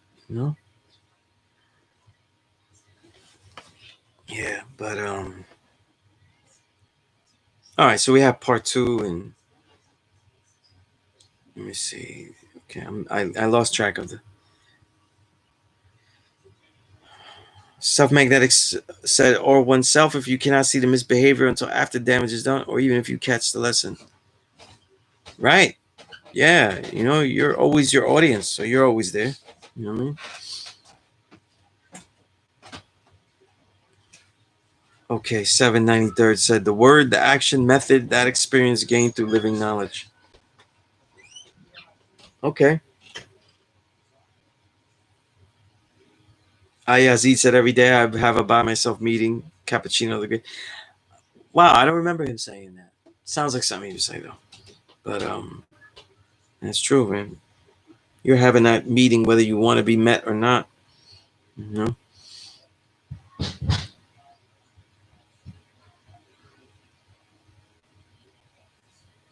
Wise you, the universal flag has 8 points in the sun. The 12 jewels will not add up. What do you mean by that, Wise you? The 12 jewels is not really relating to the flag or anything like that. You know? Yeah, that's totally different. Yeah. I don't know why you're equating it with the flag though. Oh, self-magnetic. I'm getting this all wrong because it didn't. Okay. Real Hip Hop 216. There's so many false 120 lessons out there because a lot of people was writing it by hand. That's how people got it in the beginning. They wrote it by hand. You know what I mean? So you got a lot of, you got a lot of wrong ones. And even the people that had it right, even the elders that were writing exact, even they made typos because they weren't some of them were just learning to write. They weren't really um they weren't really writers like that. So they didn't they didn't do a good job. They made mistakes. You know what I'm saying? Right? It's really that simple. All this was orally given. It was orally transmitted. You know what I'm saying? Had to be mistakes when you have it like that. You know what I mean? And if not mistakes, certainly differences. Certainly differences. Oh, when no one catches the lesson, is it still wisdom? Wisdom is just really the usefulness of knowledge. You know what I'm saying? Uh, Spoken, shared experience. The truth is that whoever has that knowledge is already engaged in wisdom. They're using it. So expressing it doesn't just mean that he talks or he has to share it with someone. He internalizes it, and that's how he gets an understanding. You know? Right?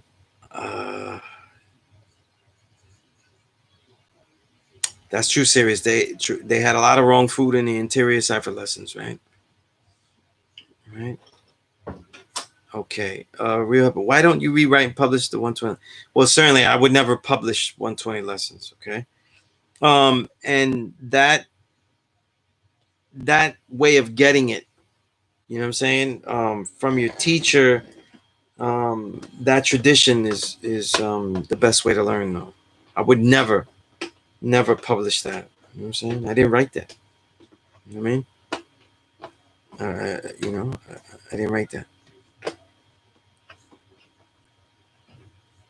Mr. G1 says today's math is wisdom, making use of consideration towards the practicality of facts and observations.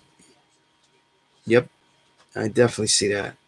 Making use of consideration towards the practicality of facts and observations. That's good. That's really good. I like that. Strong build. Strong build. See, when you build on the mathematics like that, you go and take it into your life And now you start to question certain particular things in that particular day because you're dealing with that a little bit more. You know, so you have a tendency to look at things like that. You know. All right, Supreme. Okay. Indeed, the direction I'm building from is if a person acts under coercion or out of ignorance of alternatives, it can't be considered wisdom. The wise in wisdom implies having a choice in making and all right, waiting anxiously for them, but that's the direction I thought you'd take. Um, and definitely really well said.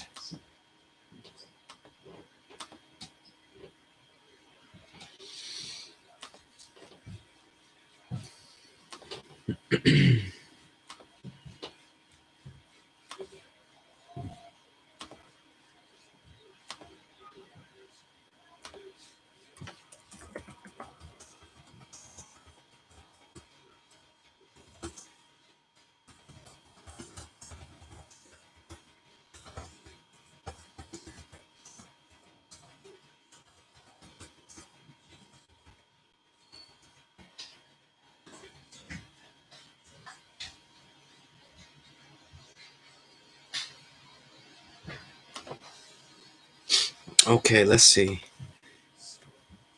Okay, yeah, that's the wise and wisdom implies having a choice and making an intelligent decision. If a person is just blindly following orders or being led, then that shouldn't be considered wisdom, since they haven't mentally deliberated and considered the consequence. They're only doing what must be done, or what they assume believe what must be done, versus what they should do. The intelligent choice out of a range of possible courses of action is what qualifies this. Good stuff, Supreme. The intelligent choice out of a range of possible courses of action is what qualifies an behavior as wisdom. This is really powerful because this is the difference between being supreme scientist is making clear distinction between the definition of a word wisdom and the definition of the supreme mathematics word wisdom. You know what I mean? The way we define wisdom is going to be in a higher, a more profound level than the typical textbook definition of wisdom. And the way that he defined that is exactly what I mean by that. You know what I mean? Thank you for that. That's fucking awesome. It's fucking dope. Serious. End the class now. Let's log off and just, copy and paste that. Cash it in though. See you next week. You know what I mean? Thanks to Supreme Scientist. You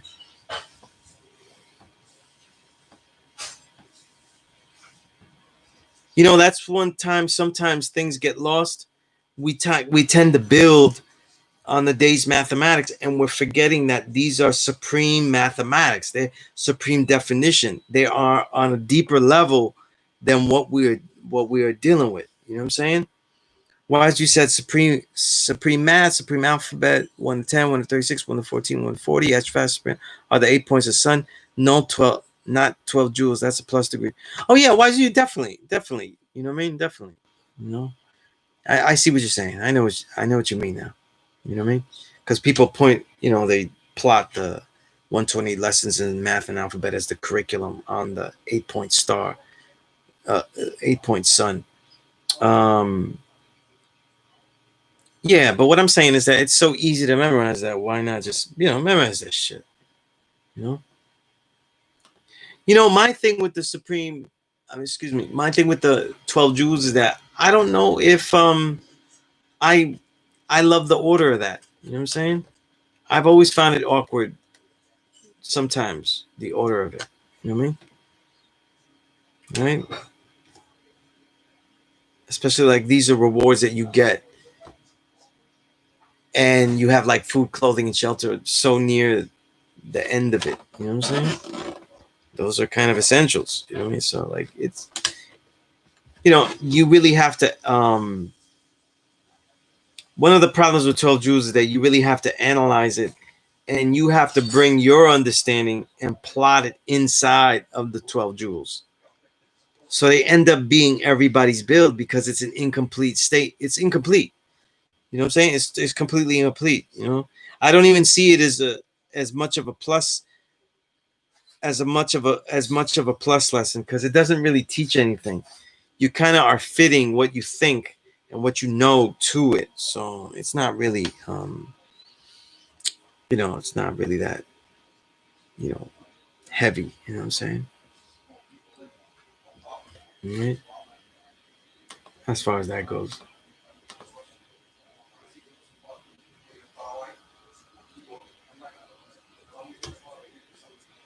Okay, let's see. I'm trying to get to the next question Ayazid asked me, which is really good. How do you simultaneously remove your programming and those within your household or those you meet without distancing yourself from them, or appear to be a know-it-all or off your rocker? It's kind of an elaboration of the other question, though, but a little bit more detailed. And this is why I kind of repeat the same, but I said don't share it all. The truth is shared to those who truly feel, to those who you truly feel can use it, is not whom you hoped or wished would have or would convenience you if they knew and accepted it. What do I mean by that? You get this knowledge yourself, you're told to teach, and you're told to go to your family and teach, but the truth is, that's more like an exercise in futility to make you strong. You know, when the elders have us go teach our families and stuff like that, that's because it was ideally done. But man, they're the worst students you could get. You know, your own family's the worst ass students you could get. They too close to the sun. You know, and even if you, because when families, we tend to cliche each other. You know, so we all make these mistakes with our family. We tend not to give them the leeway to change and build and develop. And when you get this knowledge, you're the first one that happens to. You know what I'm saying? So it's, it happens the same as when you get this knowledge and you bring it back to your family. But listen, you can only share the truth to those who you think could truly use it, or else you're wasting your time as a teacher.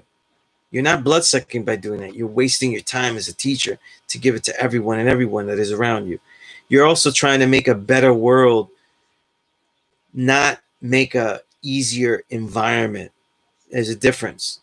Paul writes his teacher sacrifices himself to make a better world by teaching to those who really could use it, not make a better environment by giving it to those who really can't use shit out of that. Right? So those are the differences. You know what I mean? So convenience, you're thinking, oh, if they knew and accepted it. Yeah, so you know what I mean? People just have to understand your way of life though. And you, instead of the person that gets knowledge, when I teach young students that live with their parents and things like that, and they're really young, what you need to do is teach yourself how to actually live with other people and empower yourself, so that way the things that you learn, you don't inconvenience others by your way of life.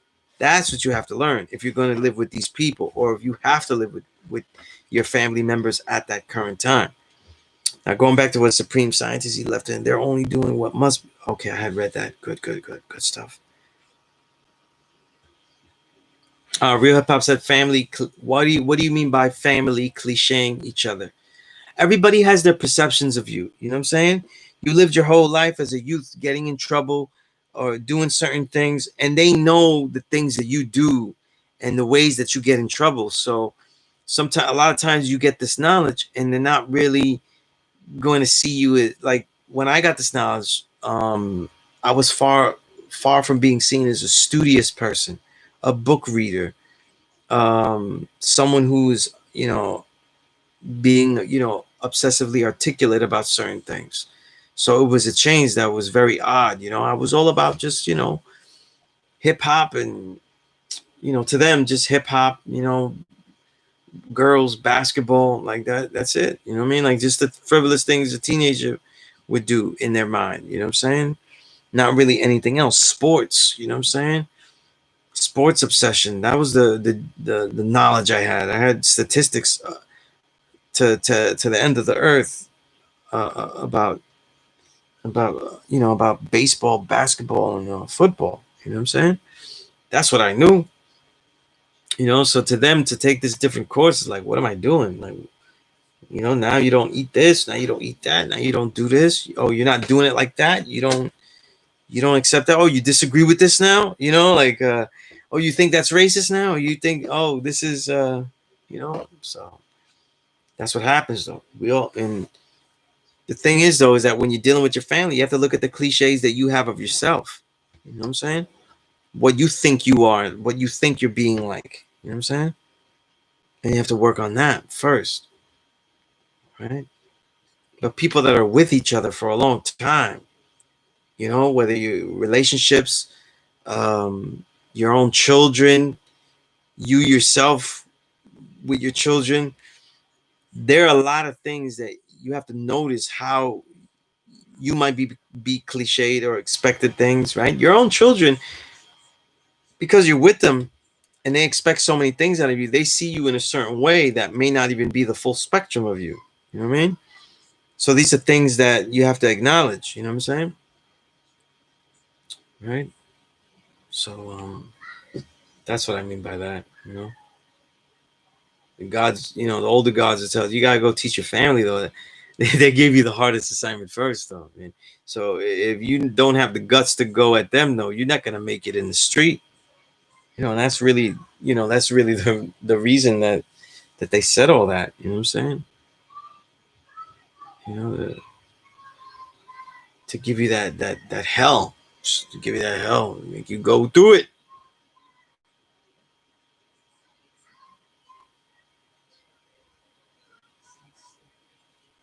Let's see another question here. Yeah, this is something. Yeah, I had mentioned this, but books. What book lists are there for Earths to read that can help identify their true selves? Um, First, as I always say, the beginner book list I always give you. That's for everybody. Every woman should read all those. You know, every book in there. But there are other authors, and I'm gonna start making a more focused list. You know, like I would say, I would call it when I make it. I'd call it more of a supplemental. You know, more of a supplementalist than let's say a essentialist. You know what I'm saying? You know, I don't like to think that women should. You know, there are books for women, and you know these other ones are for the men. Though, you know, women got to be reading all these books. You know what I'm saying? That's right. Yeah, you asked that last week, Joe. And now you know people want that. So in the emails they ask me again. You know, so I'm definitely gonna make a list of those. So that, you know, once more than one person asks me the same question, it officially, you know, gets categorized as bothering. So now I have to definitely work on that. You know what I mean? But of course, I'm just being a pain in the ass. But let's see. Yeah, and this is a more focused question. What book lists for young Earths to counter negative teachings they receive in school, society, media in order to help them establish self worth, self love, true identity? This is a continuation of the first question. Yeah, and there's a lot of books, so that's why I'm gonna make a list and everything like that. You know, but every young girl should be reading As a Man Thinketh just as we do, you know what I mean? Like, and looking at the concept of man as a universal mankind. Like, you know, they should be reading those books, you know what I mean? And looking at things in that perspective as well. But there'll be other books that I could add on there that just really, really work and can help. Divine Soul Peace, right? Let me see what comments are in. I didn't look at the. All right. Supreme Science said the God A Son taught me sometimes that 85 in your family have as much negative energy as you have positive. We have to see ourselves and our people. That's what those last degrees in 1 and 36 are. It's good point. Right? You got to look back. You know, that's right. Mr. G1 asks, what is the necessary criteria for the proper approach when one is aiming at scribing a plus lesson?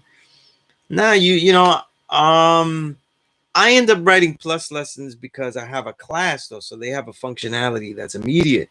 I have a distinct audience. I see the audience, but that would be what you would want to do. Like, do you have an understanding that is unique, and then also has to be packaged in some way where it could be useful, right?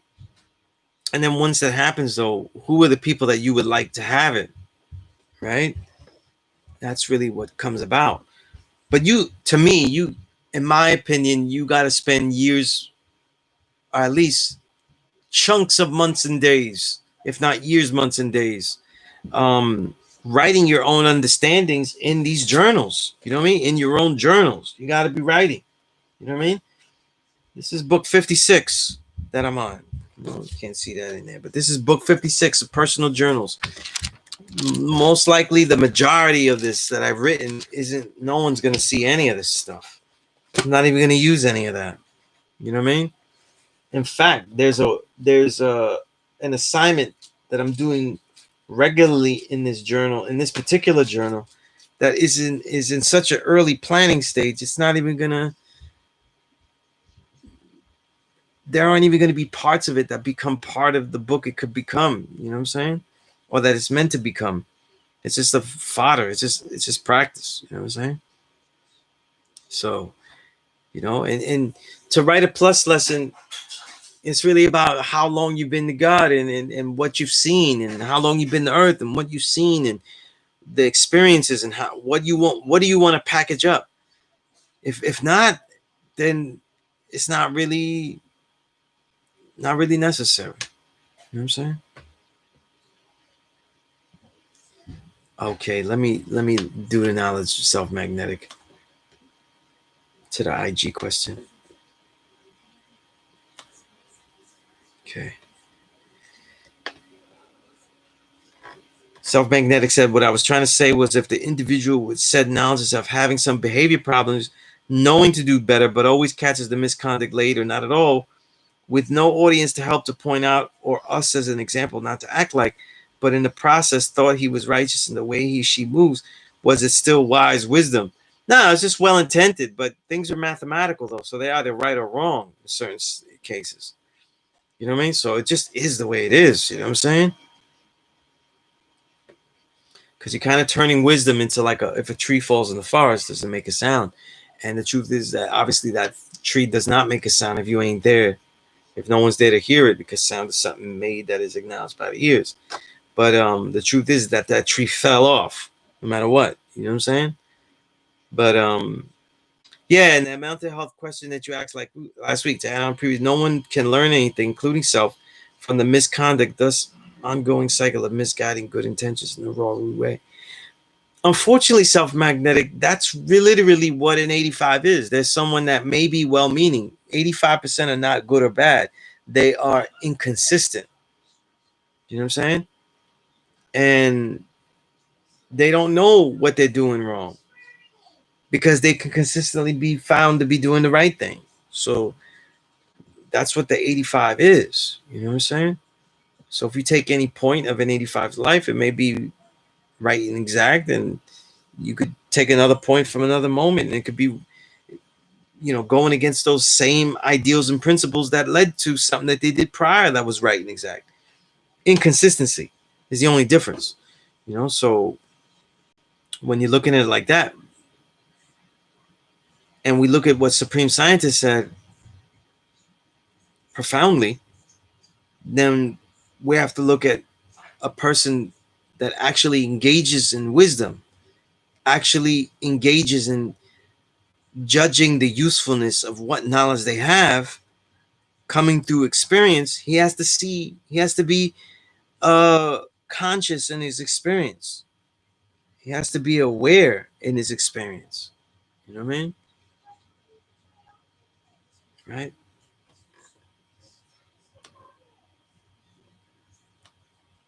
Now that mess up though might breed wisdom. He may be wise and gain understanding, right? As he goes along. You know what I'm saying?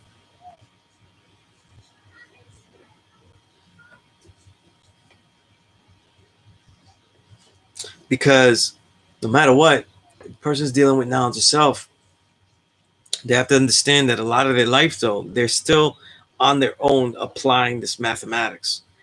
And in some respects, you have to be your own autodidact. That's why I say use your journal, use other forms to note what you are doing, so you could look at things from a distant eye. A lot of times your journal writing about your own life, it gives you a distant eye to see what perspectives you're coming from. So that's important. That's really important.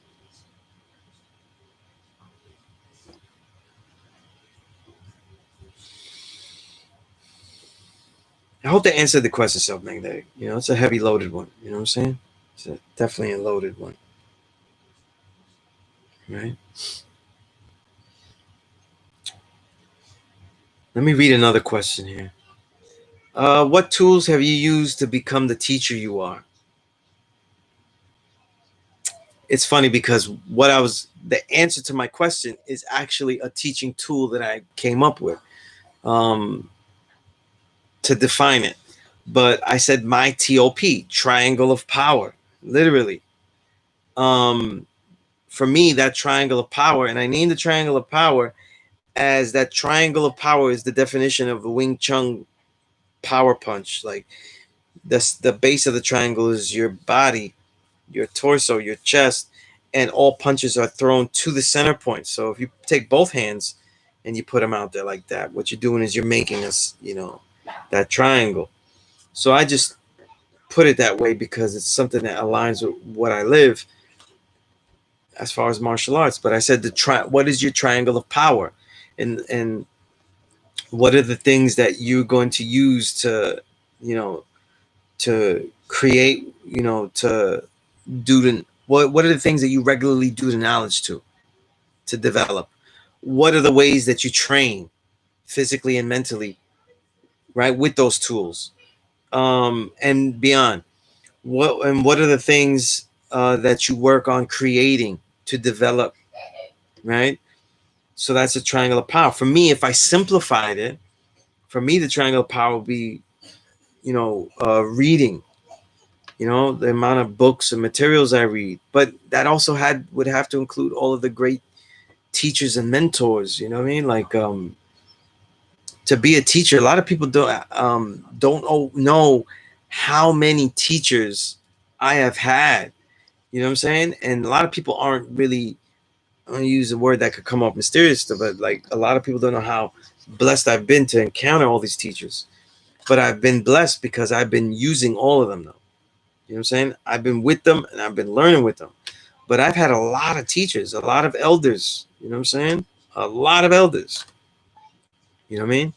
And I've gotten guidance from them. So like, how many people have an elder that can guide them along a path and really show them and teach them certain things? Some people may have one or two. The truth is that I've had, as far as really qualitative building, I may have had like 10 to 15. You know what I'm saying? All right. Peace of God, Art Nasty, another great artist of this generation. You know what I mean? And probably if I had to name him, just throwing this out there as a side note, one of the most unique voices that you'll ever hear, just sound wise, cadence wise, and, dynamic and challenging. You know what I mean? Like really an intense listening experience. Not too many people give you that. Like Ankh is like he. If I liken him to jazz, he's like listening to an avant-garde record where you're like, what the, But like, wait a minute, you gotta, he's late John Coltrane. He's John Coltrane past the Love Supreme. You know what I'm saying? Like he made that already, and now he's doing, this shit.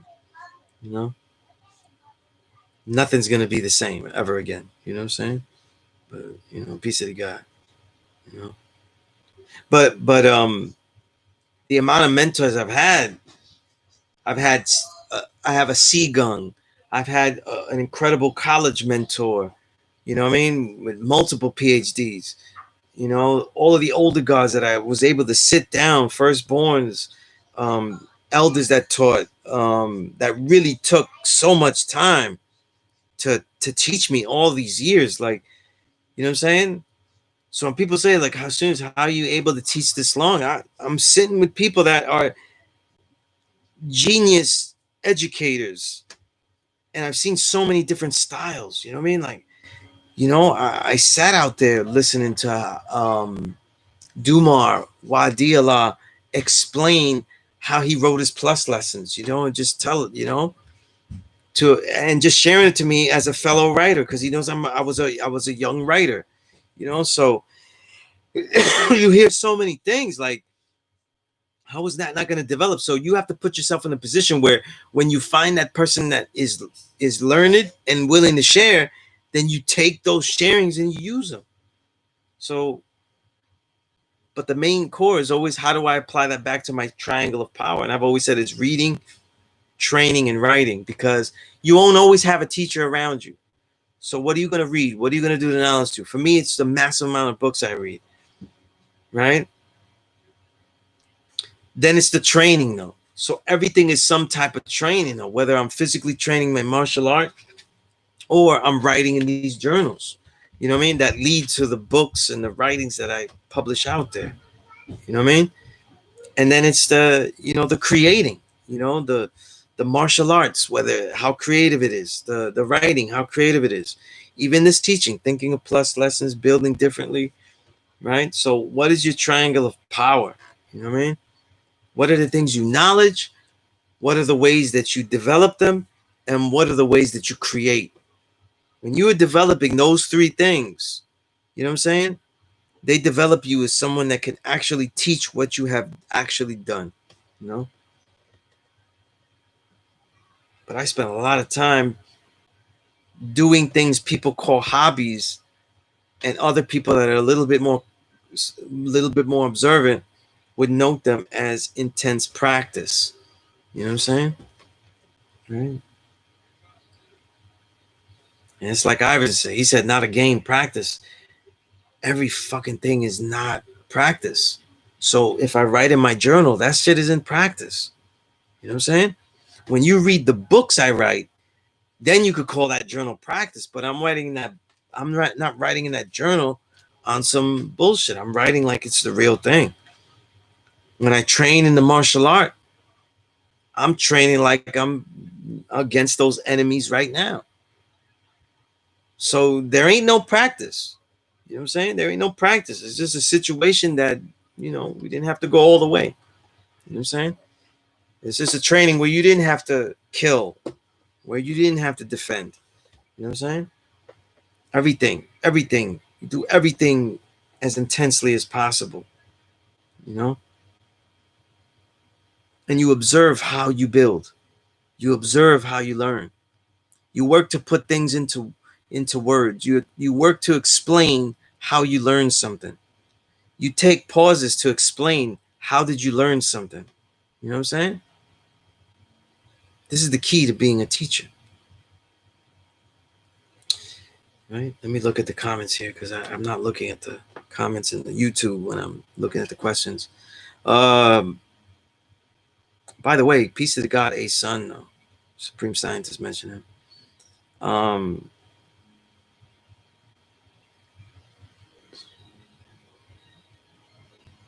Wise, you said, if you can't swim 9,000 miles, how are you going to get to the best part?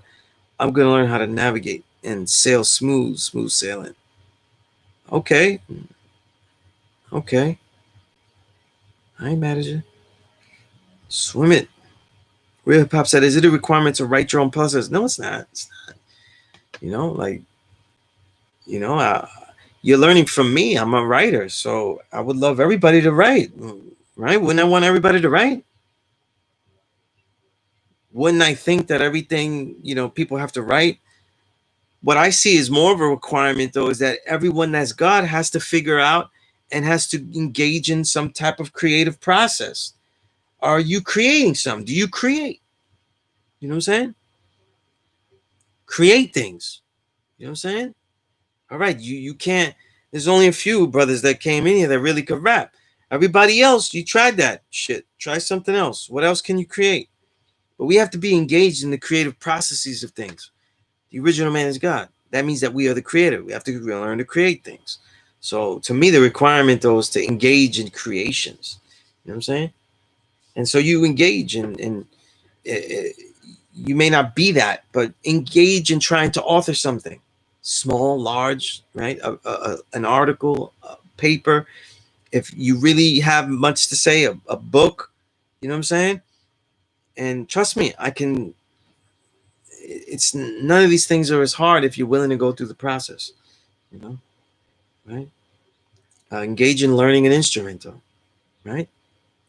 These are things that I'm engaged in just because, you know. Somebody and Ayazid also asked, "What lessons did Firstborn Prince teach you that's you still utilize to this day? What was the experience like learning from him? I have heard a lot of people speak highly of him." Oh man, if I had to lump the teaching of him that I use the most, Firstborn Prince, um, man, he has such a take no shit approach, you know. So like when I see the usefulness of a take no shit approach, I'm thinking of Firstborn Prince. Like I feel like I'm channeling that energy, his mental energy like that. You know what I mean? Um that's what I would think first, you know what I mean? He made things that were complex simple. Um he was really great at throwing away a lot of the wasteful process of things. You know what I'm saying? And even though people talk about how mean he was a really calm and very engaged teacher. You know what I'm saying? So that I learned a lot from. He had a great he had great diction. You know what I'm saying? His clarity was dope. One of the things I loved about hearing him recite 120 is that he was one of my favorite quoters. He really quoted everything. You know, like if it was really profound, you know, he never quoted it like a preacher quotes scripture. He quoted it like someone that was telling you something that was absolutely true, and he was telling it to you again, you know? Like he would quote like, "Who is the original man? The original man is the Asiatic black man, the maker, the owner, the cream of the planet Earth, father of civilization, God of the universe." Like he would do it like that. You know what I mean? Like he was really on it like that. You know what I'm saying? Like just a great teacher. You know what I'm saying? And that's why I wrote. I wrote he was a tough man, incredible teacher. He was articulate and profanity laced. He had, he had both those extremes, and in high quantity. Um, he knew when to offer personal vignettes of his life to show you something, but also knew to remind you of your mindset as you approach things. In other words, when you was asking questions about stuff, he would tell you the pitfalls of engaging in any type of study. And he also get you out of the religiosity of emulating who it is that's teaching you, you know? And of course, the things that he did were not always stuff that he wanted people to do. He didn't always want people to act as he acted. So that was something that he expressed well as well. You know, he expected much, but he gave just as much, the way I see it. I said here, I have a lot of memories of him, even to know I wished I had more time with him. I had actually met him only, I got knowledge of self in born where I went to the school. So I only knew him for about 2 years. You know what I mean? It just was a lot that I observed and did an honest to in those 2 years. You know what I mean? Um, so it's, you know, it's, there's not like one thing that hits me more harder than just the mentality that the God had, you know? I'm sure when I speak on certain things that he taught pops out. Certain um things that he would say. um,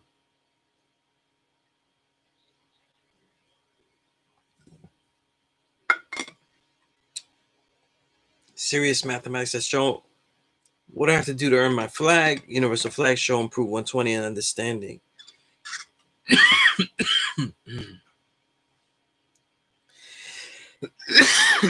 Excuse the coughing. Um,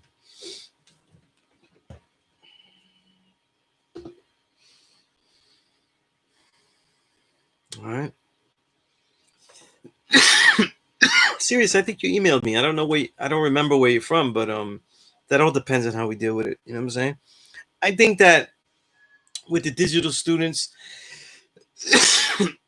I make may I may make some kind of FaceTime so that way we could build and you could go through lessons and stuff, and so I could validate you in some kind of way. Um,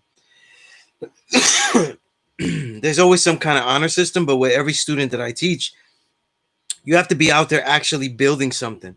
You have to actually be creating. So knowledge in 120 isn't the only prerequisite with me.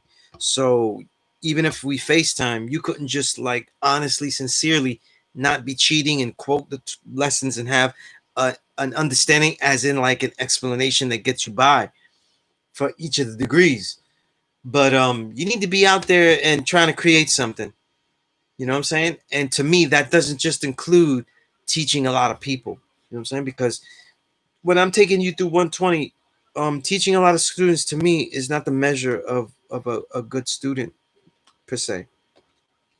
It's usually the measure of a student that is opening his big mouth everywhere. You know what I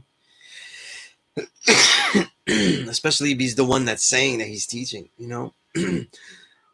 In the years I've been teaching, the student under the study that takes students under his study, under his wing, usually has students that falter. You know what I'm saying? It's not a good look. You know what I'm saying? But it doesn't work that way. Do not jump into getting students. That's not the measure of success. You're the hardest student that you have. You know what I'm saying? You have to take time with yourself. Also, how to teach. Last question from Ayazid: how to teach this culture without being anti-white or pro-black? I know that that viewpoint is the best to have, but I can get caught up in all the nonsense in society, which leads me to feeling like F all the devils. But I know that Yakub was an original black man, and I've seen him at work on many occasions.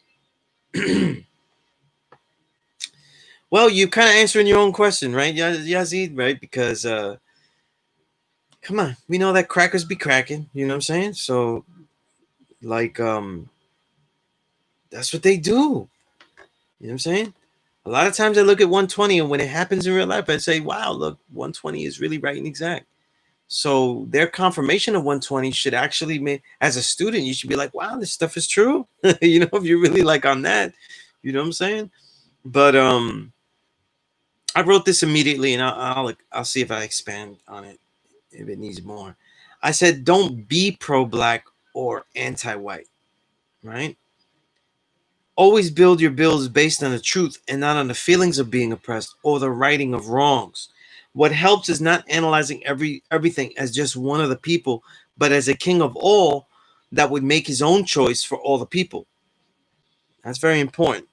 I'll go into that a little bit. Also, the more you teach and the more people you'll meet, you will have to come to grips that most whites are devils, and yet there will be incredible, sincere anomalies, just as you are. A black man who sees and lives as himself. God, you got to realize that you're just as much the anomaly in society as as the righteous white man is in society. Also, ain't too many brothers out there living as the true and living. So you're just as much as an anomaly as them. So maybe you ought to, focus on, make sure to remind yourself to focus on that. And what I mean by analyzing things as a king is that people often criticize things as one of the people. That's not going to get you into any leadership position. You have to analyze things as what you would do. You know what I'm saying? Because then now you realize that your answer to be proper is not just what would appease the people, but also what would be best for all of the people, and in reality that means what would be best for most of the people, because it's very rarely the larger the population one is responsible for, more likelihood that pockets of that population are not served as equally as you would like. That's just the way it is.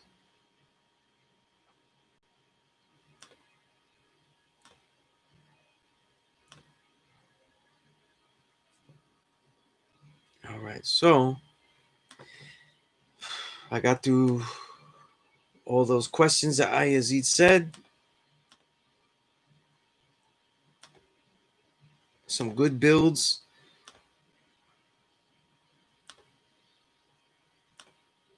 Some very good builds on today's mathematics, led by Supreme Scientist.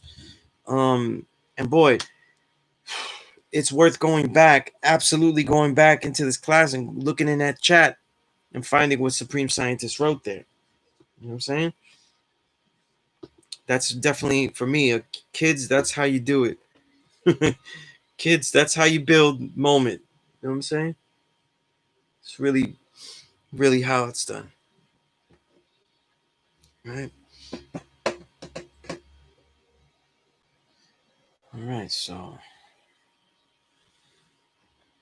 And again, let me put the email here, sunez97@gmail.com.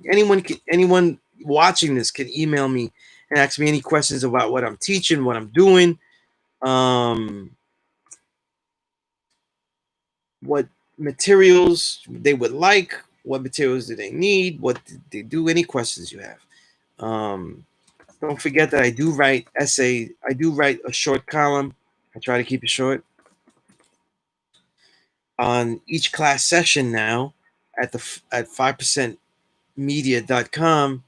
So definitely check that out. And all the great articles that are being written there. You know, I really haven't even had the time to write articles about other things in there. But I've kept consistent with the class column. You know what I mean? It's just a lot of work I'm doing. You know? But I did write a really long piece, 3,000 plus word piece on Rakim's autobiography, if you're interested in that. And there's some good stuff in there. You know? Team of gods and nerds I'm building with is powerful. They're writing such good stuff in here.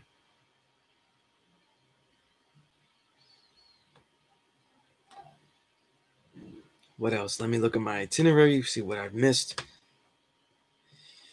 All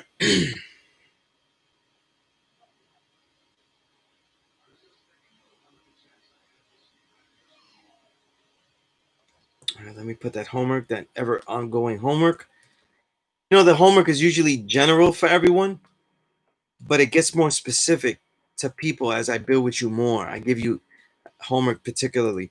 Um, and I said there, make a list of criteria of what Allah, the true and living God, must have to be such.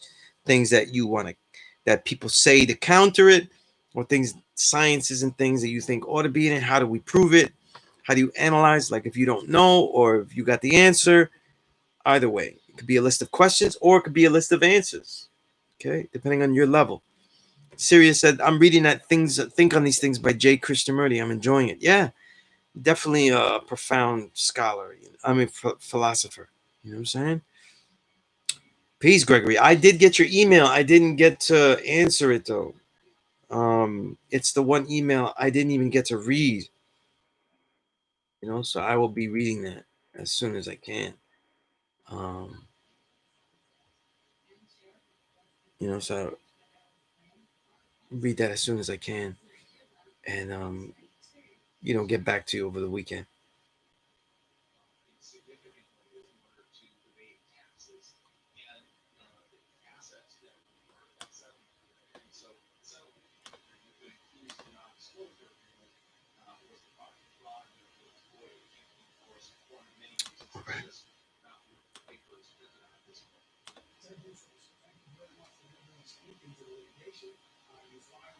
That's Peace, Supreme Scientist, definitely. Mhm.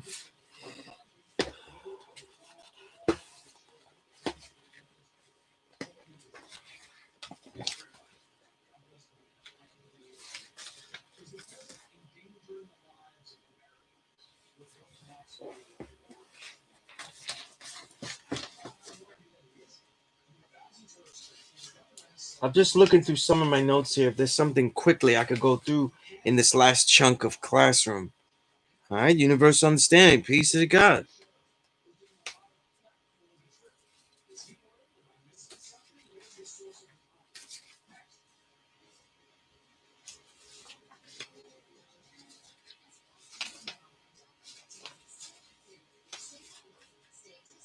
By the way, You know, I was just thinking about that. One plus lesson that every student should have, absolutely, is a build on your name. How you made it, why you name yourself that, how does it uh, um, encapsulate your nature, and how does it encapsulate what you intend to be, you know, and what you intend to always be, you know. So that's definitely one that I think everyone should write, you know, like, you know, your name, man. You should build a name. You know what I'm saying?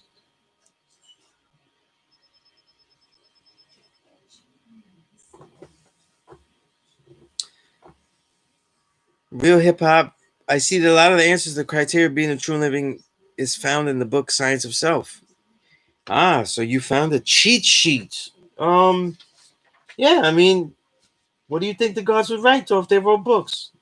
You know, they give you the answers. You know what I'm saying? Right? But you ain't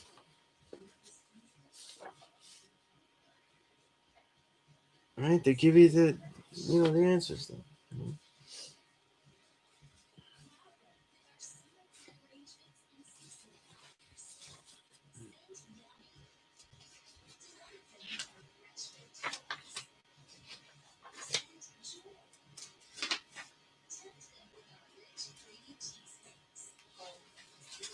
Yeah, that's right. Real time. You have to build on your name. You should be able to speak hours about your name. Man, you be named that. You're making all of us call you something. You should be able to build on that. You know what I'm saying? And if you ever wrote a plus lesson, that would be the one to write. You know?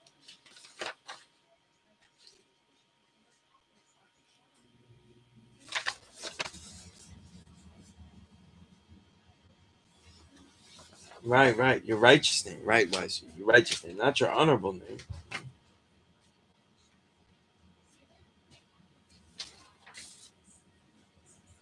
Right? So, you know, there's a story behind it, there's a reasoning behind it, right?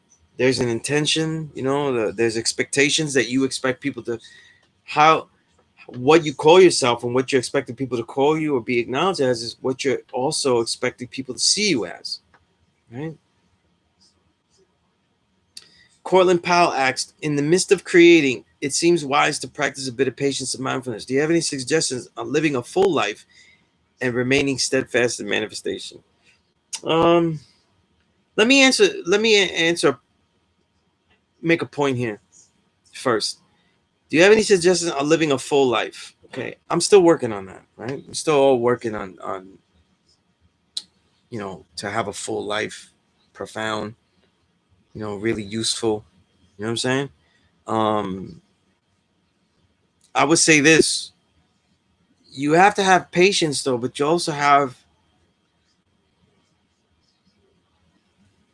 patience though because you always should be making failures for yourself. You should have a list of things that you're supposed to achieve to get there, and you should always be failing. There should always be things that you don't get to finish. You know what I mean? You should always miss out on certain things, and you should be comfortable in that. And yet, and you know, and be driven even more so. You know what I mean? Um, the mindfulness is what I call the metal, the METTLE, to be aware as you're dealing with these things. You know what I'm saying? As you deal with these pitfalls. You know what I mean? But you said this. You're asking in the midst of creating. Um, when you're creating, you're either not good at it or you are good at it. You either are developing with it or you're not. It either is a way of expression for you or you wished it was a way of expression. You know what I'm saying? So that means that, you know, as you build and as you have patience, it's how you judge yourself. You know what I'm saying? And how you judge the validity of how you build it. You know what I'm saying? So like there are musical instruments that I practice, you know, multiple. And I practice and I deliberately work to be a complete autodidact in them. You know what I'm saying? I just use all, I only use the knowledge I've learned. I don't train, work with anyone. And I do that on purpose. You know what I mean? And yet I still have to decide a framework to judge the level that I'm at. You know what I'm saying? And be able to judge that. So it all depends on how you do it. You know what I'm saying? But we all must be engaged in creation. You cannot call yourself the true and living God and then you're not trying to create things. You know?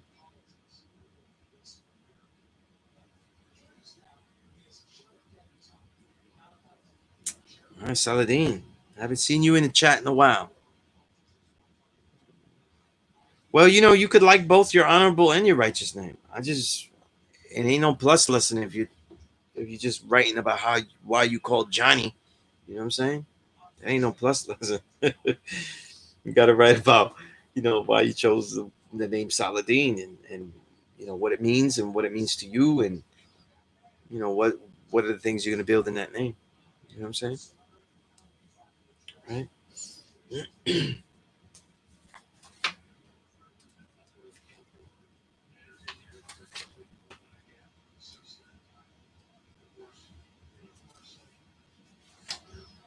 There are some plus lessons that I still have some additional plus lessons I'm gonna teach as we go along. One of them is about understanding. One of them is about interactive planning. But I'm not gonna teach those in time. I just want to take questions now and stuff like that. You know what I mean? And then we'll realign when I get into the classroom and stuff. I'm not really sure how it's going to be when I go back into the classroom, if people are actually going to be flooding it or not and things like that. But one thing that people have to learn though is that to teach at a law school or to do anything, there are many weeks where I've taught classes where I was the only student. You know what I'm saying? And I would sit there and read or write for 3 hours straight and then leave. And as we go along though, you would eventually see how the classroom works though, like how the fluctuations.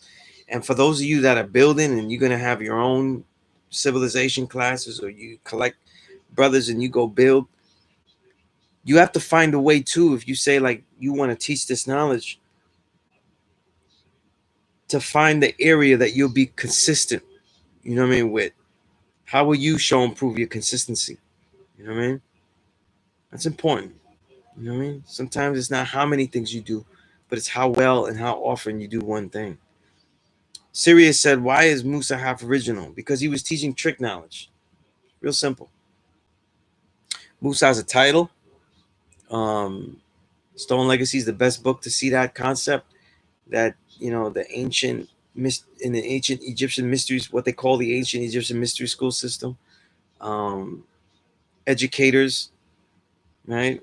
The Egyptian mystery school system literally is, the way I like to describe it though, is really like the original peoples of that time really trying to build an intranet and collecting what they know and then also collecting what all the other original people's civilizations knew.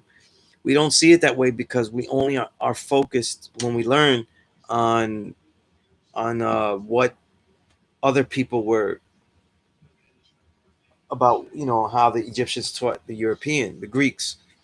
I'm gonna get to that real hip hop. I'm answering who Musa is now, and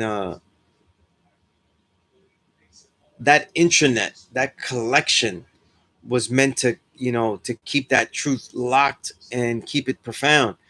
Um, Even in my own studies, it might have even been a way to either protect somewhat from the making of the devil or the reign of the devil, because he already was made. So by that time, or protect the knowledge. You know what I'm saying? And it probably achieved some of that. You know what I mean? But this idea of an intranet of all of the original peoples, though, coming back and collecting in one place is something that hasn't been analyzed, because most scholars, they just want to go, oh, black people made it up. Everything is from Africa. Egyptian mystery schools taught the white man this and that. And that's all they care about, though. We started it. We taught white people things, but then there's no connection of all the original people and how that was one whole reality. So that's one of the biggest missing links, though, in ancient archaeology and education. You know what I'm saying? True. But in this case, right, Musa was a title. Okay? It was a title proffered to those that were teachers in the mystery school systems. In the case of Musa in 120, he is not the Musa of the Bible. He's not the Moses of the Bible. Okay? And that's why it's important to know, as the IG ends. I'll get on for a last half hour. But yeah, so it is different. It's different people. You know what I mean? But he's half original, not because, they know what he looked like, but he's half original because of his mentality. He was teaching the devil, you know, he's teaching him trick knowledge, right? How to build a home, but also trick knowledge. Okay. All right, let's see.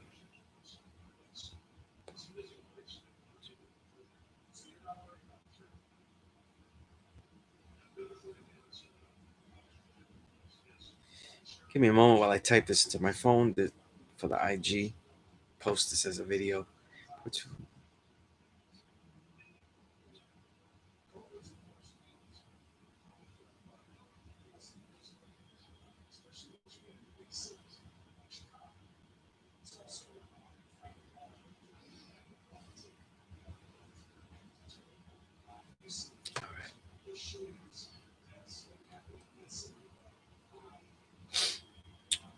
Let's see. Why is that? I wouldn't call him a preacher though. He'd be more of a teacher though. See, that's also not your fault, but that's also perceptions about what ancient Egypt was though. That they're all just religious preachers and priests and things like that.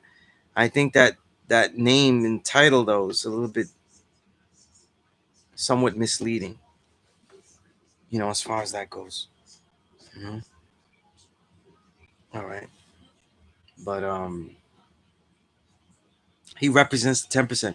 Well, I wouldn't say Musa's 10% though. He was fulfilling something. You know what I'm saying? He was fulfilling a prophecy. So what those people had to do, remember, if we're also dealing with what Yaqub did, then we also know that making that society of white man um, was a distinct act and had to be fulfilled, and everyone had to play their part, right? So he's basically teaching people to fulfill their nature. You see? So the thing is that we don't even know for certain that Musa was like, hey, you do this good and then you do this bad. You do this good and you do this bad. By just educating them, though, he was empowering them to be functional in society, which is why they were exiled. They were not functional. They just did devilishment immediately. By teaching them to, Musa may not even have taught evil, like, on some coin shit. What he may have been doing was just teaching them how to be functional in the society, right? That's why in the culture degree it says he taught them how to build homes for themselves. He didn't teach them how to be carpenters. He taught them, that means that he's teaching them how to be useful in society. Okay, how to be useful in society instead of just being leeching and get themselves kicked out again, right? So when we talk about him being 10%, I don't go with the good guy, bad guy stuff so easily. Just like I don't see Yaqub as an evil bad guy, because Yaqub funneled the mentality that we had within ourselves into a being that would only be here in reign, was said to be about 6,000 plus years. The Quran or solar year is 25,000. So he focused that hell in less than a quarter of a solar year. So what he may have done may actually speeded up the process, you know? So, looking at things from good guy, bad guy stuff is corny. It's Peace Queen is corny. You know what I mean? and it doesn't really give us the full perspective of what we may be analyzing here. And when Musa just, because let's say Musa goes in there and he just teaches them to be civilized and being able to engage. They already know devilishment. They got kicked out for devilishment. So by teaching them to be righteous as the only way you'll be embraced is by doing these things, that already is enabling them, empowering them. Just like when, if we say like Sunez knows that these are devils, like in the mind, right? And they've done devilishment continuously. So I'm not going to teach you willing students that are shown to be good and righteous. I'm going to go teach these guys. Then I'm already doing something that is empowering those who are going to do devilishment. You know what I mean? And that's a problem. It's a real problem, right? So by default, Musa could be seen as enabling the 10%. Doesn't necessarily mean he's 10%. You know what I mean? Because they may not see it that way. You know, they may not see it that way. Of course, in the teachings of the Nation of Islam, and when they teach it that, you know, he's teaching them trick knowledge and all of that. I just don't think in real life it ends up being that good guy, bad guy thing. It's not really how life works like that. You know, a lot of stuff in 120, you know, like in that perspective, becomes sensationalized. Corlin Powell, Jasi means strong and massive. Just almighty self I master, or just all seeing I master. Real peace, Jasim. Real peace. It's through the supreme elevation, Jasim says, I born a truth path for others to follow. All being born to God, I rule with force and direction applied righteously. That's real peace. Now take that statement and turn it into an entire essay of how you came to this, what made you change your name, what was the decision-making process to pick that, and then how you finally stay with that. That's what a plus lesson would be. You know what I'm saying? Because it not only tells people who you are, but it also educates them on a process. So the plus lesson serves more as an example of naming oneself. Wise you, that's right. That's right. Well, Musa did was in the culture degree, the 1 to 14, right? You know what I'm saying? And it says that he taught him devilishment and all that, right? What I'm saying is this: just by teaching them how to engage in the society, by default, he is showing them how to apply the devilishment that they already have. You see? So the thing is, what I'm saying is that Musa, even indirectly, like he's not going to, hey, I'm going up top to teach them some devilishment. Just by default, he's teaching devilishment because they already were engaged in devilishment. So by teaching them righteousness, in other words, how to what he's teaching them is really how to consistently be allowed into the society as one of them. So he's teaching them how to breach, and that's what they didn't have: how to successfully breach and embed. And that's why they got kicked out and exiled. They were just doing devilishment, and they weren't successfully in breaching and embedding themselves, you know, where they couldn't get kicked out and noticed. You know what I mean? Right? So that's what I mean. You know, I don't think it worked out like it was like, hey, this is lesson number 1, devilishment. Here, I'm going to teach you today how to master. You know, sometimes we look at things like it's a, you know, like it's a cartoon. You know, and the way it's written, though, you know, it's not. It doesn't work like that. You know, the truth is that life. Many of the original people that have encountered the European have seen them as weak and needing of aid. And so being that they have it, they offer. Many of the devils that have done devilishment are basically so weak that they feel that it is their right to keep themselves alive and do anything that they have within their power to do such. So you have to learn how to pair up weak and wicked, or else you're going to have a very cartoonish way of looking at life, you know, and that doesn't help differentiate you from the 85, you know, like just to go, oh, look, Trump is evil, he's bad guy, you know what I mean? And the truth is that what makes him more of a bad guy is only because he's really kind of stupid, so he seems more like Cobra Commander. He's really not that intelligent. But how do we know that like that's all part of a puppeteering plan? You know what I'm saying? And we know that that's really how it works. You know what I'm saying? Right? Best way to lead the 85 into hell is to have someone that is running right in there with him. You know what I'm saying? I'll run right in there with you. Right?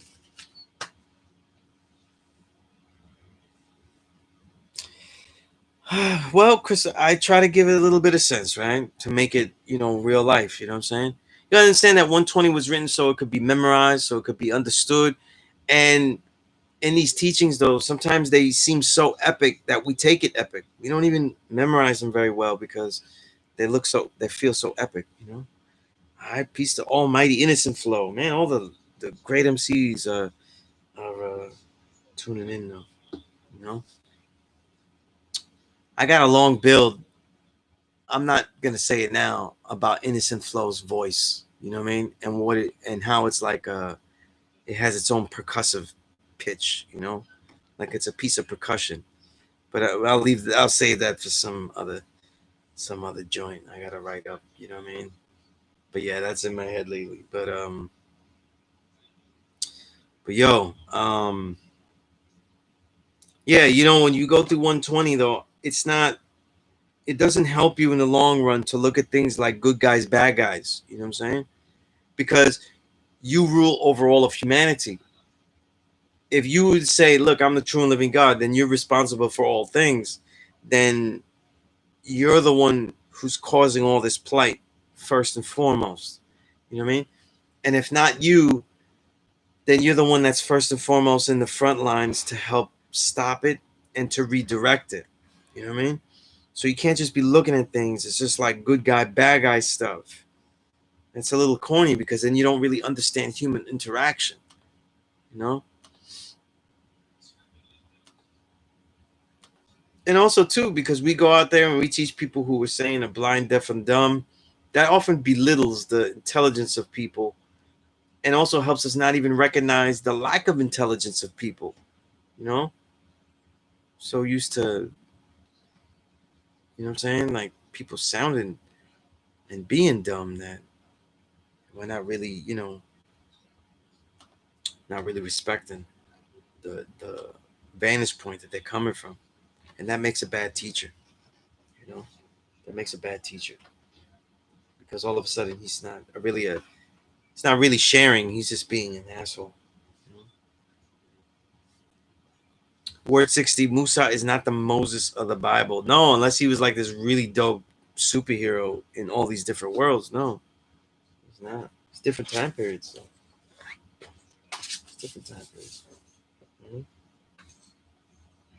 And in some perspectives, sometimes when I go through history like that, sometimes that stuff doesn't even matter. You know what I'm saying? As far as like, people, is he the same person or not like that? These are all titles though. So, the truth is that when they say Musa taught the devil, it's not even one guy. It's a bunch of people. You know what I mean? Right?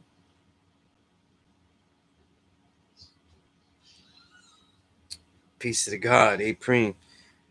He said Musa means warrior in Korean. Yeah, that's real interesting too, right? The way that word works right there, like that. Is it possible that this rogue educator, you know what I'm saying? Like really, because that's what Musa was, rogue educator. You know what I'm saying? Someone who's going in to deal with people that aren't, you know what I mean? All right, we got one A Preem here, and we got the other Allah Preem in the YouTube chat. Peace of God. Why they ain't just worded like that, man? I don't know, man. You're gonna have to go back and ask Elijah when you get in the time zone. You know what I'm saying? In the time machine, and just to be pain in the ass, I guess, right? Right? Make it difficult for you. Yo, 120 lessons is written epic. You got to understand that all the documents for people to learn things are either written religiously to fool people or They are actual documents of information that are written dynamically so people could remember them.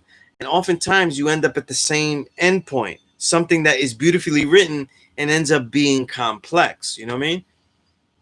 It's almost like I'm really going out there with that. Like, it's almost like somebody trying to learn the 5%, so they're only going to use Wu-Tang lyrics. You know what I'm saying? Let's say Wu-Tang lyrics don't have any mistakes in them, though. Right? Let's stretch right there. Let's take that big stretch. But let's say, right, even as we study Wu-Tang lyrics and stuff like that, we still have to supplement that. The reason that works of this nature that are so creative, that take pieces and make them so epic and creative, is because they're easier in the mind to remember mass amounts of information. So should we still study 120? The thing I would say, God, is that there's no information out there about this. There are no books that blatantly speak about anything in 120 as a complete thing. There is no mass detailed literature out there that is about what's in 120. So 120 is still a rare document of just information, let alone the stylistic quality of it. You know what I mean? You know what I'm saying? Okay, so yeah, you still gotta. I still like. I don't know why people say, "Yo, 120's outdated." Though, where's your Yakub textbook? I don't see it. You know what I'm saying? We're still pulling out things from archaeological texts and things like that, and summing it all up and putting it there. You know what I'm saying? Um, peace. Is 120 esoteric? Esoteric is another loaded word. I don't know.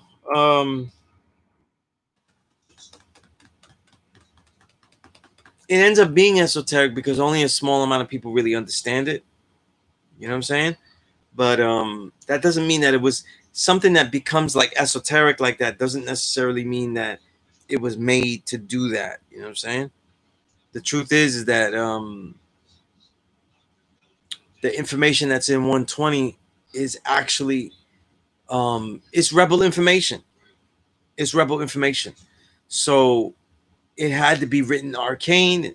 You know, it had to be written in that sense, I guess, esoteric. You know what I'm saying? Where only a few could get it because it really is something that was warred against. You know what I'm saying? Remember, we're dealing with the last 6,000 years where people kill you for having the wrong mystery god. So you got people, thousands and thousands of millions of people have killed each other in wars, you know, in name of the wrong shit. You know what I'm saying? People killing themselves in the names of their mystery gods. You know, imagine people killing each other for shit that they can't even prove. You know, right? So yeah, we definitely should study 120 just as a document that has relevant information to be pulled out of it that you can literally is not anywhere else in that amount or in that focus. So it's still a really, really rare document. You know what I'm saying?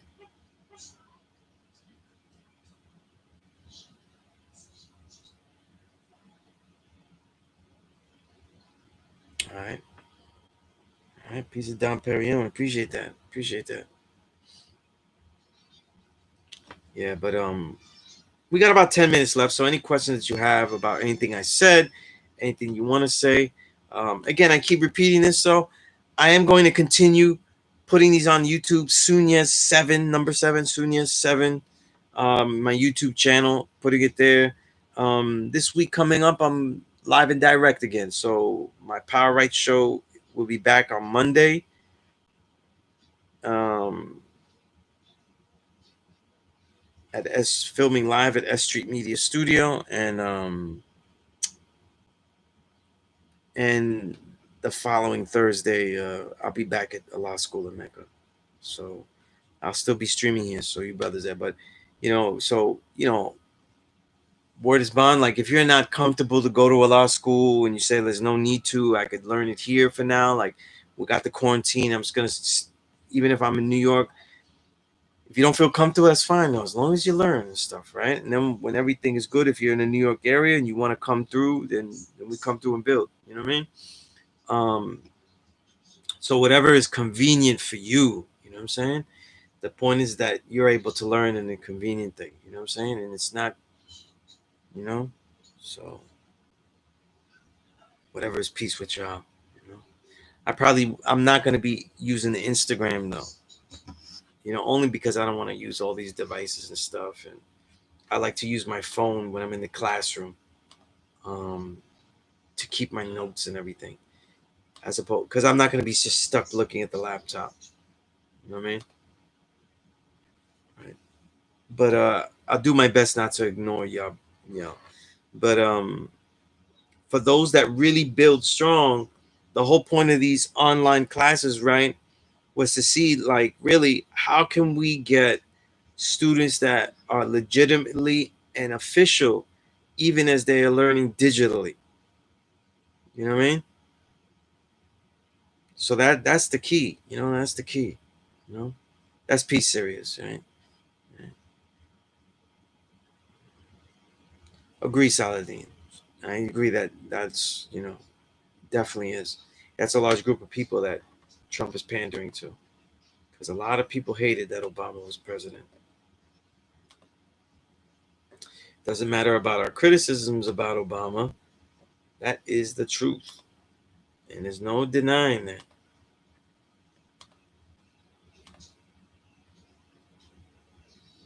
All right. So if anybody in the IG, any of the people on the IG or here have a question in the next couple of minutes, then you know we'll call this a, a night with the last exclusively online class session. You know what I mean? I gotta tell you though, I'm really glad that we were able to do it like this. You know, just word is bond for my own sanity. I am so used to sharing on, on that night that my own mind prepares ideas, lessons. I spend many hours just in random thought explaining things that I already know. You know what I'm saying? And how to explain them simpler and things like that. So, you know, and having this knowledge almost half my life. So it's almost been teaching this half my life, this course. So, right, almost, you know what I mean? Almost half my life I've been teaching this course. So, you know what I mean? All used on a lot on the digital classroom though, um, have have have taught me a lot. You know, myself. You know, have taught me because it helped me value and reconnect with how I can teach and how we all could teach those who are online. You know what I'm saying? And then how you can start to build in your own communities and extend that. You know what I'm saying? And use these mediums though, so they really have some power. You know what I mean? And not just build. You know what I mean? Right.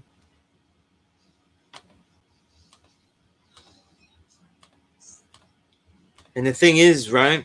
If you have continued to build and find ways to build while you were quarantined, while you were lacking resources, while you were lacking, you know, access to a gym that you needed, you know, while you had lack of access to all the books and materials because, you know, you couldn't really go outside like that, and you kept building, you know, you did what you could. That's what builds the metal and the ease to continue to build when things are more beneficial towards you. You know what I mean? And then when things are beneficial towards you, you don't have that regular build. You are able to hit another peak. So those hard times though are for where you could actually seem like you're struggling, but that's what allows you to hit an extreme peak once conditions are favorable. You know, it's an old workout principle though. The training days that you decide, the ones that are difficult are the ones that actually allow you to reach massive peaks if you're able to get through them, because the next training session that you're actually exuberant for, excited for, really into, those are going to be the ones that are going to be so easy to get into that you can reach another peak. You know what I mean? That's right. Don't wise you, absolutely. You know what I'm saying? Absolutely. And see, keep the mentality. It's not you better know how to recite your lessons when it's time to show and prove. Practice learn being ready to recite your lessons and have an understanding. You know what I'm saying? Having an understanding, having something that you could share. Thinking about that build awareness square plus lesson where like you're thinking about what you're going to share. Are you going outside the door saying, this is how I see the mathematics. What could I share with people if this comes up? You know what I mean? This is the key. You know what I'm saying? This is the key. All right. And as we get to a close in the classroom, another great MC, Vinny Vendetta, peace of the God. You know what I mean? Another brother that excited to hear more and more stuff. You know, love hearing brothers that to me are right at the tip of a peak. You know what I mean? They're about to enter a peak. We don't know how dope it's gonna be, but it's gonna. From what we heard, it's gonna be incredible. You know what I mean? That's where I see my man, Vinny Vendetta. You know what I mean? But brother saying so many great gods rhyming now. You know what I'm saying? That it's the one reason I called it the Invisible Renaissance, though, because I don't know. You're missing a lot. You know what I'm saying? There's so much art to inspire us. Brothers making art to inspire us, so there should be nobody lacks. You know what I mean? There should be nobody lacks in their training. Brothers feeling left out. Brothers feeling like this knowledge isn't out there. You know, it's there. You know what I'm saying? What's missing is you building and finding how you're going to create and how you're going to add on and what's going to be your unique add on. You know what I'm saying? And if you have a righteous name, though, start making that pluses and think like 500 words. Why I came with this name, though? You know what I'm saying? And how I got this knowledge, and why I came with this name. What does it mean, and what I intend to do with it? You know what I'm saying? What does it mean that people acknowledge me as that? You know what I'm saying? That's a plus lesson right there. You know what I'm saying? These are the plus lessons you start with, stuff for you. You know, your own teachings, though. Can you define with supreme mathematics your own principles of how you're going to build? You know, Raz Fresco, that's another builder right there. You know what I'm saying? That's another builder right there. You know what I mean? And that Magneto was right. That 4-album series. And if you haven't heard that, you got to go get that. You know what I'm saying? But Black Powerful, I already know you got Black Powerful got records though. So you know, you need to tell him that. You know, but word SW, word. You know, there's brothers all over this chat. Look, got the A-Preems from Chicago, got the, Uptown, La Preem, right? Great MCs everywhere here. You know what I'm saying? All different too, man. The gods is not all rhyming the same. Everybody I saw here, they're all rhyming different. They're all creating different. You know what I'm saying? Right?